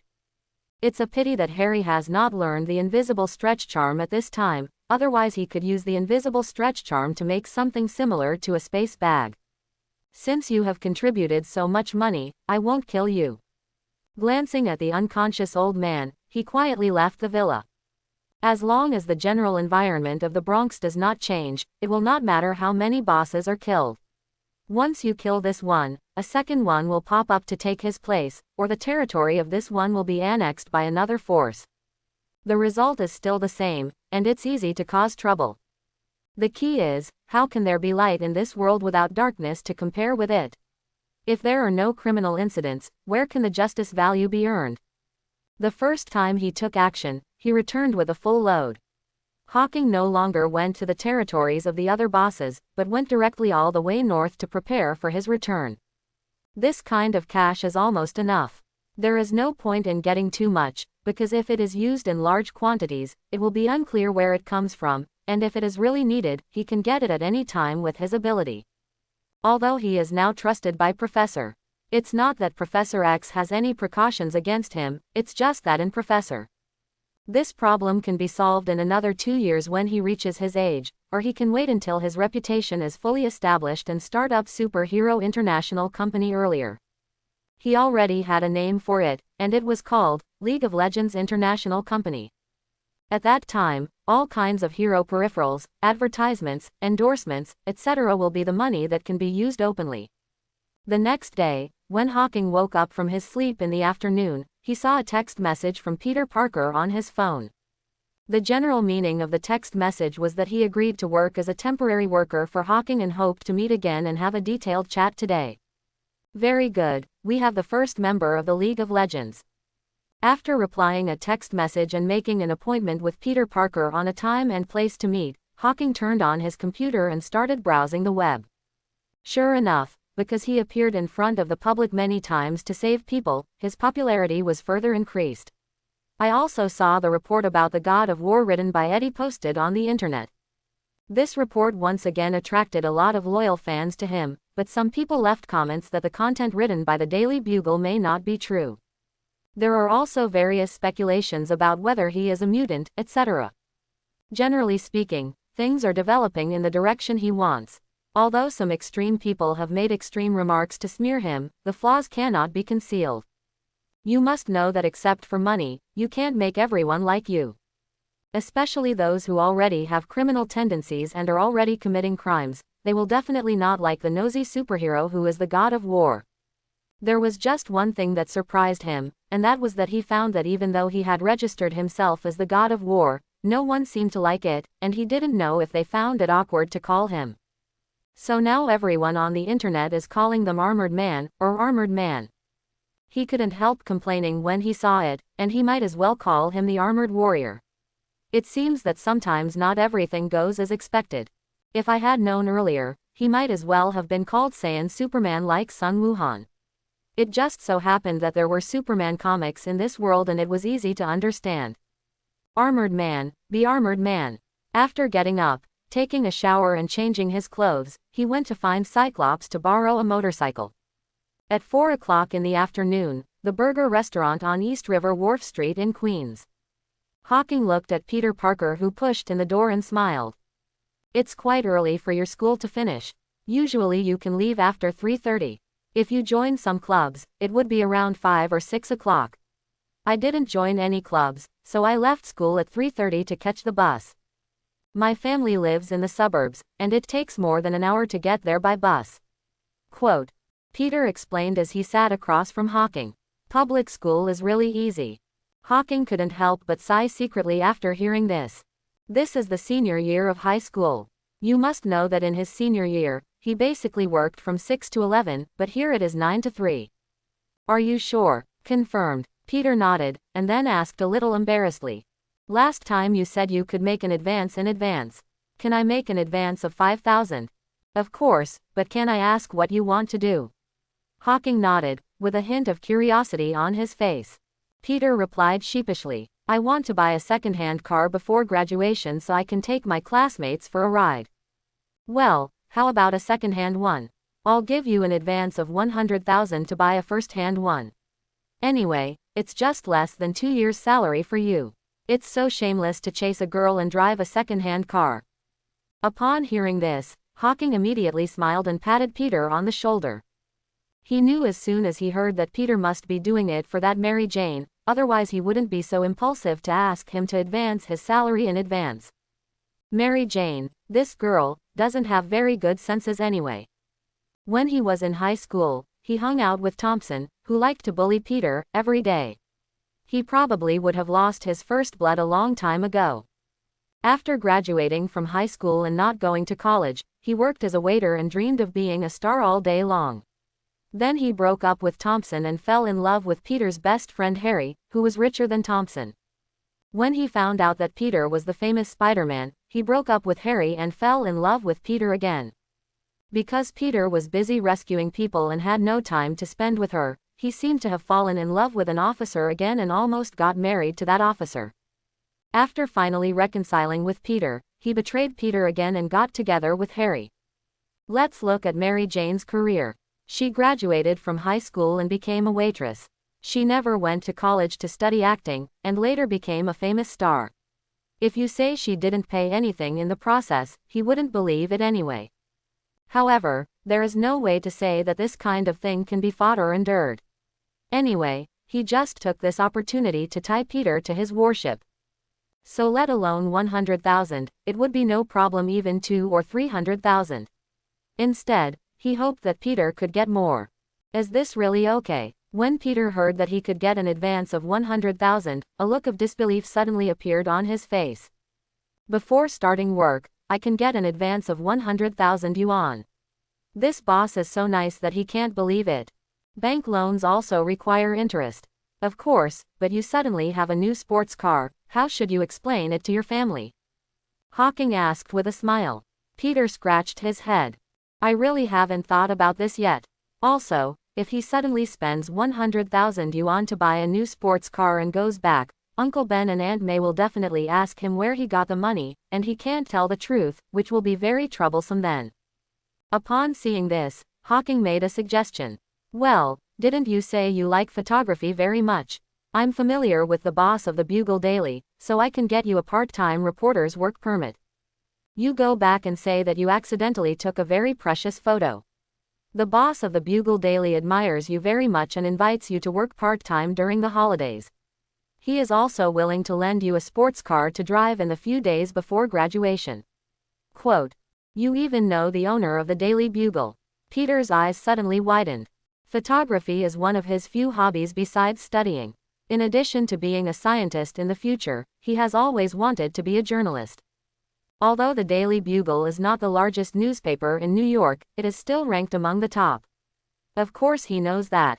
I can take you to get to know each other later, and buy a car by the way. By the way, do you have a driver's license? Hawking nodded. He was only 15 years old. Here in New York, you must be at least 16 years old to get a driver's license. If Peter didn't have a driver's license, they wouldn't be able to drive the car even if they bought it. He couldn't just give someone the imperious curse when he met a traffic policeman. I have it, and I carry it with me. Peter immediately excitedly took out his driver's license from his school bag. He is 17 years old this year and will go to college after the summer vacation after graduation. How could he not have a driver's license? He has even driven Uncle Ben's classic car several times.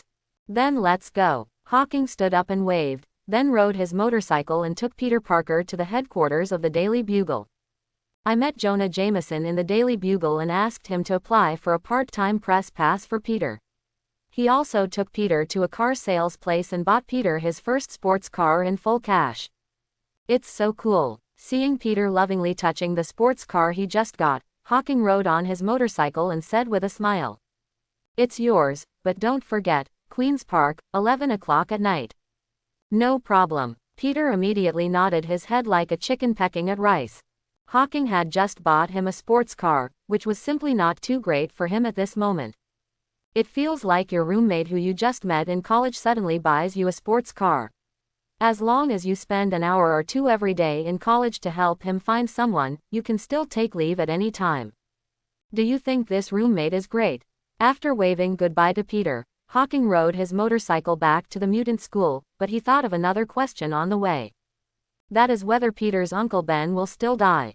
It stands to reason that now that Peter has the money he gave him to buy a car, he will not go into boxing, nor will he quarrel with his Uncle Ben. Ben will not drive to find him, and then be accidentally killed by the robbers. But he once saw it in a short video, saying that Spider-Man's ability does not actually come from mutation.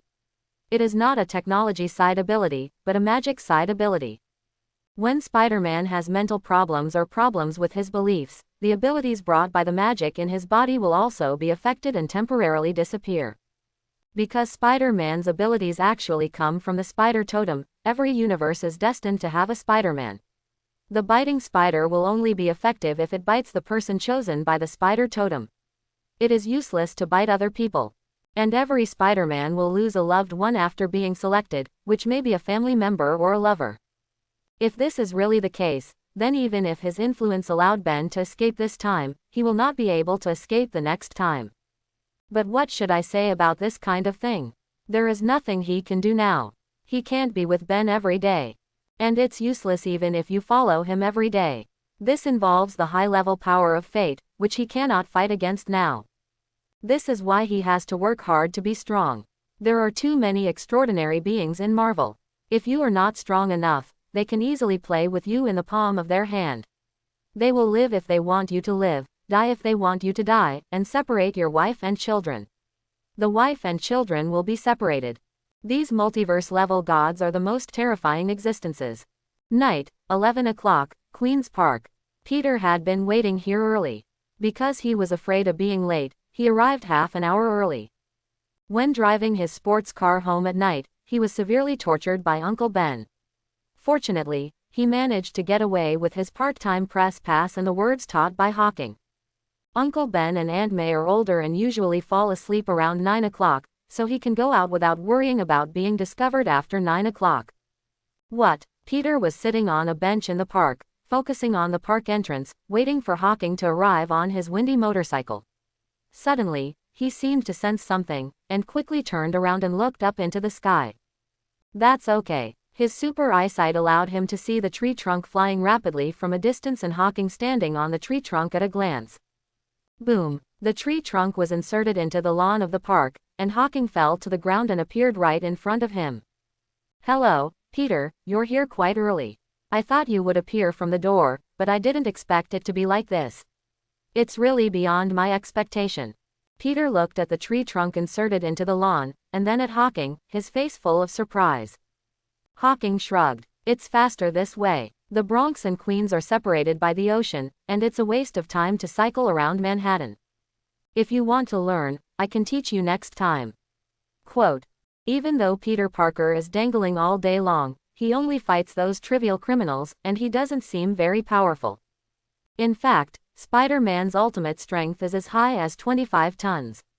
If you master the skills, it is not impossible to reproduce Hawking's tree flying. Want to learn? Using spider silk to move forward quickly can only be used in cities. If it is like deserts and grasslands, you can only run on foot. If you learn this trick, you don't have to worry about those problems, and you'll be really handsome, right? By the way, you didn't prepare any clothes to hide your appearance. Aren't you afraid of being recognized? At this time, Hawking discovered that Peter was still wearing his school uniform. Maybe because he had the impression that Spider-Man always wore the tight suit, so he forgot to remind him during the day. Oops, I forgot. Only then did Peter realize. After all, it was his first time and he hadn't thought of so many details.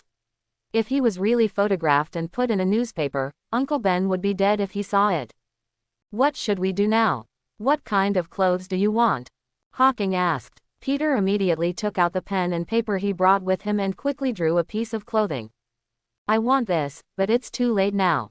As expected, you really like this. Hawking took a look at the sketch Peter drew. It was the red and blue Spider-Man suit that Spider-Man originally wore for black boxing. Flavi. With a finger, the transformation spell was activated, and Peter's school uniform immediately turned into a spider suit, but Hawking beautified it a bit. It was probably similar to his spider suit a few years later, with a spider pattern on the chest. It's so cool. Peter touched the spider suit on his body, jumped twice excitedly, assumed a spider shape, and shot a piece of spider silk towards the big tree in front of him. Hawking, your ability is like magic. The clothes last for about 3 hours, and then they change back. You still have to get a new one yourself tomorrow. Hawking confessed, and then turned his clothes into a golden battle suit. But then Peter was stunned again. It turns out that you are the armored man. He naturally knew about the god of war or the armored man, because it had been a hot topic in the class for the past 2 days, and many of his classmates admired him very much, including Thompson, who had a bad relationship with him. When Hawking invited him to help fight criminals at night, he felt a bit like Armor Man. He thought Hawking was imitating Armor Man, but he didn't expect Hawking to be Armor Man. Let's go, today we will mainly be in Queens. Hawking jumped up, followed closely by Peter. Peter only had 2 hours to spare at night. It was too far to go to the Bronx and it would take a lot of time to go back and forth. It was better to start the project directly in Queens. He was looking for Peter mainly to use Peter's spider sense to find out the murders hidden indoors and obtain justice points more efficiently. This kind of thing is not uncommon in Queens. When the 2 hours were up, he could return to the Bronx on his own. The main reason is that Peter doesn't have much experience now. Once he becomes more proficient, he can go directly to Hell's Kitchen in Manhattan, which is not far from Queens and has many murders. There, I sensed a cry for help in that building. Not long after, Peter suddenly stopped and called out to Hawking, pointing in the direction of the 8th floor of a nearby apartment. According to Peter's guidance, Hawking quickly rescued an old man living alone who almost fell down and almost burped, and called an ambulance for him. There seems to be gunfire in that factory. Underground, someone fell into an underground pipe and hit his head and is about to die. With the help of Peter's spider sense, Hawking's efficiency has been greatly improved, and the progress bar of justice has increased several times faster. If this continues, he may be able to unlock the 3rd protagonist template in less than a year. 2 hours later, on the roof of Peter's house. You've done a great job. That's it for today and we'll continue tomorrow. Hawking patted Peter on the shoulder, with a satisfied look on his face. However, Peter's face was a little tangled at this time. Hawking, why can't we do everything? In the process of fighting criminals for just 2 hours, he discovered many criminal incidents, but not every crime would be taken action by Hawking. Even when he wanted to help, he would be stopped. This made him confused. Hawking was not surprised by Peter's confusion, but explained in a serious tone. It's not that I don't want to help, but because some things are not serious, and the victims only lose some money or suffer minor injuries at most. If we waste time helping, we may cause other people whose lives are being threatened to die because they cannot get our help. Do you think so? Quote, that's true, but I still feel a little guilty in my heart. Peter scratched his head. Still too kind. When Hawking heard this, he immediately knew that Peter must have blamed himself for the consequences of the events that happened without taking action. The current Peter has not completely transformed due to Ben's death, and has not been brainwashed by the saying, with great power comes great responsibility, but his nature is kind, and even without those things, he would have embarked on a similar path. Just like if he had the same experience as Peter, then when he heard, the greater the power, the greater the responsibility, he would just think it was fart. If you say, the greater the power, the greater the responsibility, he would still believe it. If his uncle is killed, what he has to do is to use his own ability to make the other party pay for his debt. In the future, he will be able to help others, but it is definitely impossible to help others even if he sacrifices his own life like Peter. This is the difference between people. He and Peter are not the same person. Of course, he still admires and likes people like Peter very much in his heart, just like Gao Qiqiang admires Anshin, but will not do Anshin, nor will he become friends with another Gao Qiqiang. In this way, I will first familiarize you with it at this stage. When you become proficient, we will split up and use the communicator to communicate. If you find something that may be life-threatening, just notify me and I will deal with it. You can deal with other things that are not so dangerous. The two of us will work together to help everyone in need. Quote. Okay, Hawking, compared to you, I think I'm really a little selfish. I will be on vacation soon and I will be free during the day. I will come to help when I am free. You don't have to pay me anymore. Quote. Hearing Hawking's answer, Peter looked ashamed. Hawking used his abilities to help those in need, but he did it for money and sports cars before he was willing to help, and even questioned Hawking's actions. Compared with Hawking's nobility, he felt that he was too selfish. Hawking smiled and replied, "Ha ha ha, you don't have to think like this. I have nothing else to do and I have spare money, and you want to go to school and have your own dreams. There is no need to think like this, that is moral kidnapping. But if you have time during the summer vacation, I would certainly like to help you, and it's still $100 an hour. Don't refuse, I know you need tuition for school, your uncle was laid off, and your family also needs money. The prerequisite for helping others is to first help yourself and your family." Quote. Thank you, Hawking. At this time, Peter looked at Hawking as if he were looking at a sun full of light, so dazzling and brilliant. We are all about the same age, but our ideological realms are vastly different. He sometimes felt that Hawking was like a mature philosopher while he was still a naive child. In fact, what he didn't know was that in terms of age in this world, Hawking was 2 years younger than him. Tomorrow, it's still Queen's Park. With his last words, Hawking jumped away and returned to the Bronx to continue unfinished work. It's just 1 o'clock now, and he has to work for another 5 hours. Although the efficiency is not as high as that of being with Peter, mosquito legs are not legs, and he has to continue to establish a good image of himself.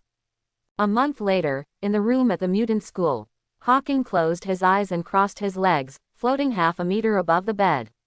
He concentrated his thoughts and tried to control his breath to break away from the gravity of gravity and maintain a suspended state. Suddenly, the alarm bell rang by the table, which distracted him and immediately fell onto the bed. Finally, it has some results. I need to spend more time practicing. Reaching out to press the alarm that sounded at 10:30, Hawking jumped out of bed. After a month of research on chi, he finally found the key to levitating his body. Now he could barely control himself with chi while concentrating and maintain his position off the ground. And this also means that it won't be too long before he completely masters the air dance technique and can fly freely. With his current combat power, flying with Wukong technique is naturally not a problem.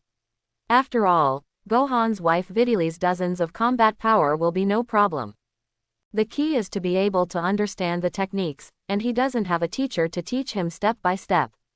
Leaving the room through the window, he flew to Queen's Park in Queens, as he did every night, and met Peter Parker in a spider tights.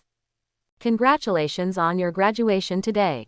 Today happens to be Peter Parker's graduation day, and he was admitted to the most prestigious Empire State University in New York. Thanks. Peter Parker raised his head with a very stiff smile on his face. And Hawking immediately noticed something strange. Why, something seems wrong with you. Is your Mary Jane rejecting you?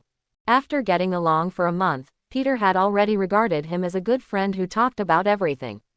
Naturally, he also confessed his crush on his classmate Mary Jane and the real reason for buying a sports car. In this regard, he also encouraged Peter to chase if he wanted to, be bold and not be afraid of rejection. Although he felt that Mary Jane was not suitable for Peter, it only mattered as long as the person involved liked it. Bai Yugong was not easily rejected by outsiders, and it might even make Peter resentful if she was persuaded. And as far as he is concerned, he actually feels that for something like this, he must make his own decision. Even if the result is not good, it is his own choice. If he changes his mind because of a few words of persuasion from others, he deserves to regret it in the future. Of course, this may be because he is the kind of person who is independent and not easily influenced by the outside world. So after hearing from Peter that Mary Jane and her boyfriend Thompson broke up, he encouraged Peter to boldly confess his love to Mary Jane at the end of today's graduation ceremony. After success, he would take her for a ride, and then do what a man should do. But now it seems that the confession has obviously failed. This was within his expectation. Will Mary Jane fall in love with Peter just because he has a sports car? Obviously impossible. Mary Jane fell in love with Peter because Peter was already a well-known superhero in New York at that time. Just like the unreachable star she always wanted to be, he attracted everyone's attention and had 2 heroic rescues. What she loves is not the nerdy Peter, but the famous Spider-Man. Hawking, Mary, she's dead. Peter looked up at Hawking, his eyes already red. After hearing this, Hawking was stunned. Mary Jane was dead, which was a bit of a surprise to him. What happened? On the way to attend the graduation ceremony, she encountered a robbery. Finally, I found and caught the robber and handed him over to the police. Peter choked up and recounted what happened. Mary Jane took a taxi to the school to attend her graduation ceremony, but she encountered 2 robbers who had just finished robbing a gold store. Mary Jane was shot and died on the spot. After learning about the situation, Peter was filled with grief and anger. He put on a spider suit and searched, and found the 2 fleeing robbers first. But in the end, he still didn't have the guts to kill, so he beat the 2 robbers severely and handed them over to the police. Looks like it still happened. After listening to Peter's narration, Hawking couldn't help but sigh secretly. Obviously, Spider-Man was destined to lose a loved one, but it happened, but because of his appearance, Peter lost not his Uncle Ben, but the goddess Mary Jane, whom he had a crush on. My condolences, please take a good rest these days. Hawking patted Peter on the shoulder. Peter must have been in a bad mood after something like this happened, and he couldn't keep squeezing the other person, so he simply took the initiative to give Peter a few days off to rest. However, Peter's eyes became firm at this time. He took out a wad of money from his school bag and handed it to Hawking. No, it is precisely because of this that I can't rest. As Uncle Ben said, with great power comes great responsibility. If I had discovered and stopped the 2 robbers during the robbery, Mary would not have been killed later. So from today on, I decided, like you, to fight criminals is what I should do, not for money. I sold the sports car for 80,000 yuan, and I will pay you back the remaining 20,000 yuan slowly in the future. In the future, I will help you fight criminals without charging another penny. Quote. Although he tried his best to hide it during this period, he still aroused the suspicion of his Uncle Ben.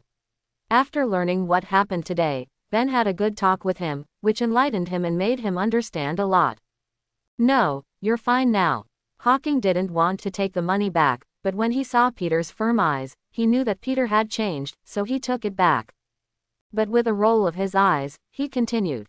Peter, actually I have always had the idea that relying on the power of one person is limited after all, just like what happened today. So I want to form a team whose members are people with special abilities like us, so that we can help more people. In order for all of us to be able to use our abilities to help others more safely without being disturbed by the trivial matters in life, we can also set up a related company to operate. Everyone occasionally takes photos, shoots advertisements, sells peripherals, and earns some money to subsidize it. What do you think? Quote, I don't think there's any problem. Of course that's good, but how should I do it? Peter was stunned for a moment. He felt that this was certainly a good thing, but as a high school graduate who had just graduated, these were too unfamiliar to him and were not areas he knew. Hawking smiled. Leave it to me how to do it. What I mean is that if I get it done, would you like to join? I definitely do. Peter nodded without hesitation. Not only could he use his abilities to help others, but he could also make some money to pay off debts. How could he not agree to this? This making money has a different meaning than the way Hawking paid his salary before.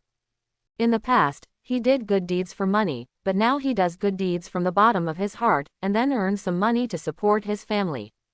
And even though he was very determined to pay back the money just now, he was also very worried in his heart, because to be honest, for him, he really didn't know how long he would have to work part-time as a part-time job to pay off the shortfall of 20,000. So he is naturally willing to do this kind of thing that kills 2 birds with 1 stone. The most important thing is that he believes in Hawking's character. If it were anyone else, he would definitely not be willing. It seems that it's not a bad thing for Mary Jane to die. Seeing Peter's willingness to agree, Hawking nodded secretly, and then began to comfort him again. Peter, don't be sad. Trust me, you will definitely meet a girl who is more suitable for you in the future. If he remembered correctly, Peter would also meet Gwen Stacy in college, who really admired his learning ability. She was a highly intelligent and talented woman, fair-skinned and beautiful, and the daughter of the New York police chief. It feels like a better fit for Peter than Mary Jane. He really wanted to tell Peter that the next one was better and the next one was better, but obviously this was not the right time. I'm afraid not anymore. Peter's eyes were a little sad. By the way, didn't I remember that there was a girl in your school who also had a crush on you? At this time, Hawking suddenly thought of the first time he went to Zhongcheng High School to find Peter. When Peter heard this, he waved his hands quickly. Is there a girl at school who has a crush on me? Impossible, impossible. I only had Harry as my boyfriend at school, and the girls called him nerd and didn't like his type at all. They preferred team stars like Thompson. Hawking laughed and said, "Who said that? Be confident. I remember her name was Jessica, a thin girl with black hair." Are you talking about Jessica Campbell? She hasn't come to school for more than half a month. I heard from the teacher that she seemed to have been hospitalized in a car accident. Peter heard the name Jessica and replied with disbelief. Hawking was stunned again. It can't really be that Jessica. He vaguely remembered that Jessica in that TV series seemed to have super strength because her body was exposed to some kind of radioactive chemical agent in a car accident when she was a child. It's just that the girl's name is clearly Jessica Jones, and she doesn't seem to say that she and Peter were high school classmates. Go and take a look when you have time. If it's true, you can invite her over. Jessica Jones's strength seems to be as good as Peter's, and she seems to be able to fly, but her mental resistance is relatively low and she can easily be mentally controlled. Since you don't want to rest, let's go. Today our goal is Hell's Kitchen in Manhattan. After a month of training, the two have already cooperated very well, and Peter finally learned how to fly on the pillar under Hawking's guidance. However, Peter's flying pillar is somewhat different from Hawking's. Target, Central Park, Manhattan. Hawking took out the long stick of adamantium alloy from his pocket, lifted the shrinking spell on it to restore it to its original shape, and then used the growing spell to make it bigger. After adjusting his position, he threw the adamantium alloy stick forcefully, and his body appeared on the stick in a flash. Since there is no way to create a space bag with the seamless stretching spell, use the enlarging spell and the reducing spell to temporarily replace it. The disadvantage is that it cannot be maintained permanently like the traceless stretch spell.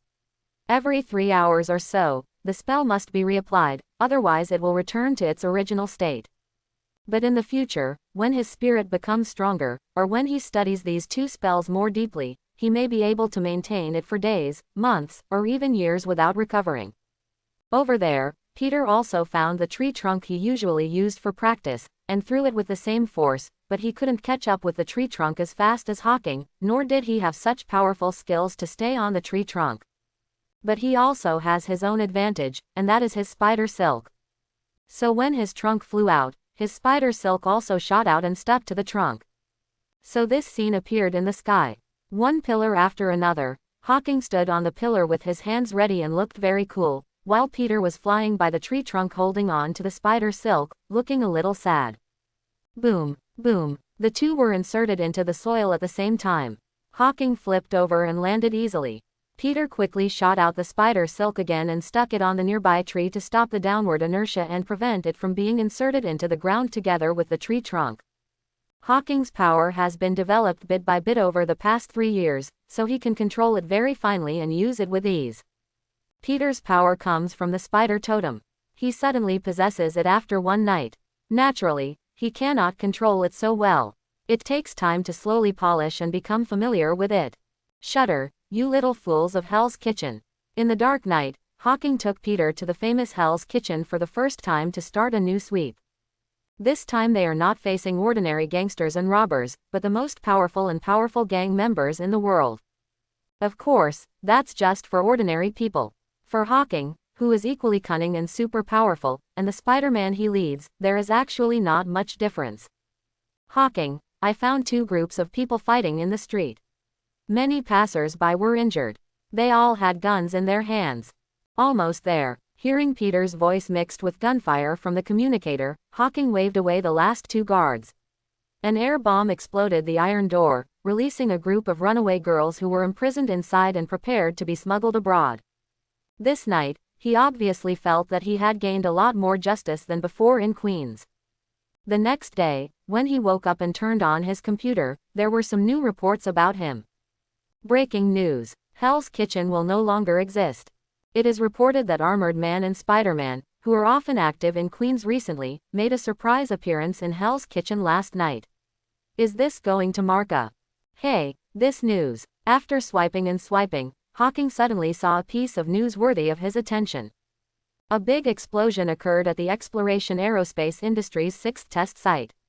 Many of the company's leaders and many generals including S.H.I.E.L.D who inspected were killed. The planned humanoid exoskeleton armor project was stranded and the stock fell. As this, the Green Goblin taking action. Watching this news, Hawking fell into deep thought. He remembered that it seemed that the newly appointed General SOCOM was not optimistic about Osborn Industries' human performance enhancers and gliders, and planned to unilaterally tear up the treaty to support the exoskeleton armor project of the Exploration Aerospace Industry, thus irritating Norman Osborn. Norman Osborn injected himself with an undeveloped human body function enhancer, which caused a split personality and an evil personality. The evil personality controlled Osborn and turned into the Green Goblin to ride on a hang glider, directly blowing up many senior executives of Exploration Aerospace and General SOCOM, thus saving orders from Osborn Industries. Then go meet this Green Goblin for a while. He is not going to punish the Green Goblin, but plans to cooperate with the Green Goblin. In his opinion, although the Green Goblin developed an evil personality due to the injection of imperfect human body function enhancers, he actually just wanted to promote the Aoshi industry and kill a few competitors. For him, the justice value obtained by killing the Green Goblin may not be as good as killing a small gang leader. On the contrary, if he has the opportunity to cooperate with the Green Goblin, it will not only be of great help to him in establishing the League of Legends International Company later, but he can also use the Green Goblin's scientific ability to build the gravity chamber as soon as possible. Of course, if the other party is unwilling, it is not too late to kill him. The curse stops immediately. When he arrived at the school gate, he took out the Harley-Davidson specially modified by Cyclops from his pocket and threw it to the ground. After releasing the shrinking spell on it, Hawking got on the motorcycle and accelerated toward the city. Although Professor Hawking said it was inconvenient to always borrow Cyclops' motorcycle, so Professor X immediately sent someone a new one, and then asked Cyclops to modify it. If Hawking asked for money, because Hawking is still a child in the eyes of Professor X, he is afraid that Hawking will lose himself in the city and go astray if he gets too much money. Racing all the way, he soon arrived in Queens. But the place he went to was not the OW Industrial Building, but the Queens Hospital. He planned to first verify whether Peter's classmate Jessica was Jessica Jones, and then go to OS Industries to talk to the Green Goblin. "Hi, beauty, which ward is Jessica Campbell in?" He took out a coin and turned it into a rose. Hawking smiled and handed it to the nurse at the consultation desk. The little nurse who was busy raised her head impatiently. When she saw Hawking's handsome face and the rose in his hand, her attitude suddenly changed 180 degrees. "Little handsome boy, let me check it for you." After taking the rose, the little nurse quickly blinked and gave Jessica's ward number. Not everything needs to be solved by the soul-stealing curse: looks, figure, money, humor, romance. Sometimes it can also be a soul-stealing spell if used well. After waving goodbye to the little nurse, Hawking found Jessica's ward according to the ward number, but he did not see the black-haired girl in the ward. "It's so pitiful. I heard that her parents and younger brother died in this car accident, and she was the only one who survived. Yes, she has no relatives in her family anymore, so she will have to be adopted." "Where did Jessica go?" "Dr. Steven, she must have gone to the rooftop again. After she wakes up in the past few days, she will go to the rooftop to relax every day. Tell her not to run around when she comes back. I will check on her recovery later."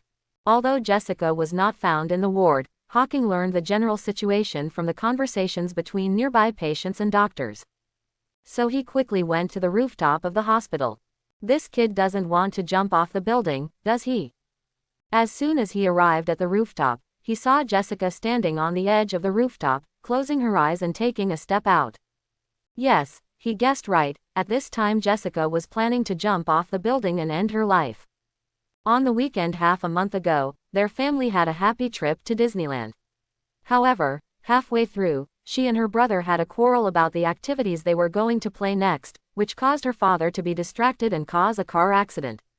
When she woke up, she learned that her parents and younger brother had all died in the car accident, and she was the only one who miraculously survived.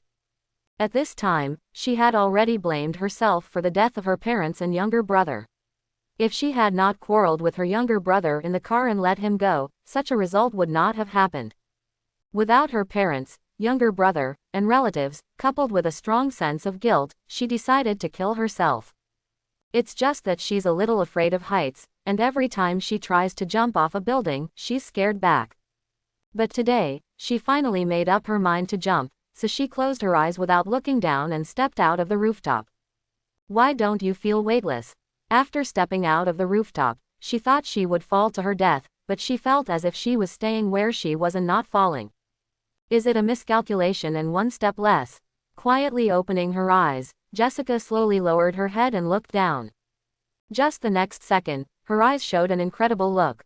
Angbulirubo, because she found that she was indeed in a state of stepping on the air with both feet, but she did not fall normally, but floated in the air completely contrary to the laws of physics.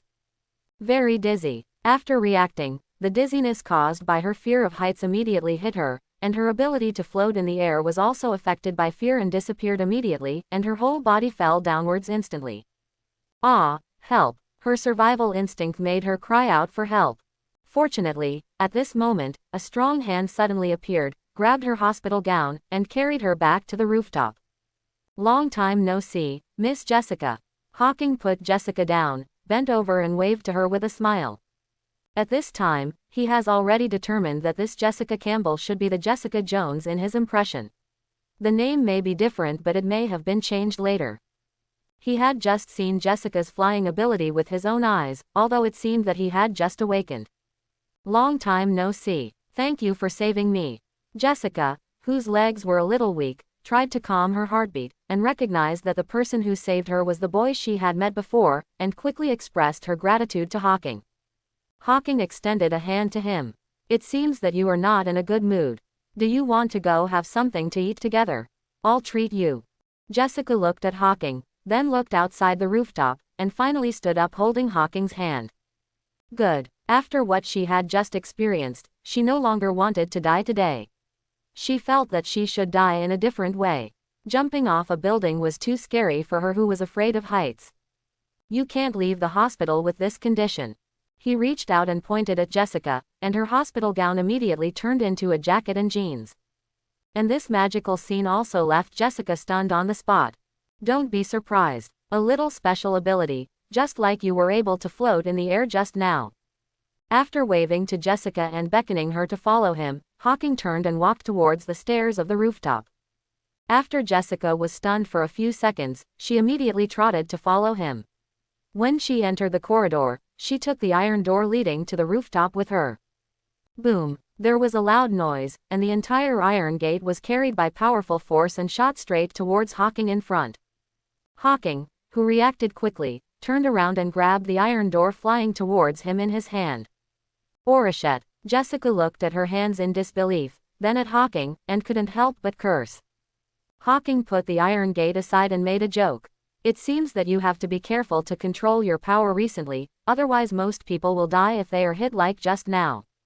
Who are you? What's wrong with me? Jessica looked at the 5 clear fingerprints left by Hawking on the iron door that was placed next to the corridor, and finally couldn't help but ask. Hawking replied, I think it would be better if we sit down and have something to eat and talk slowly. I want a burger. No problem. I hope everyone will support it and subscribe more.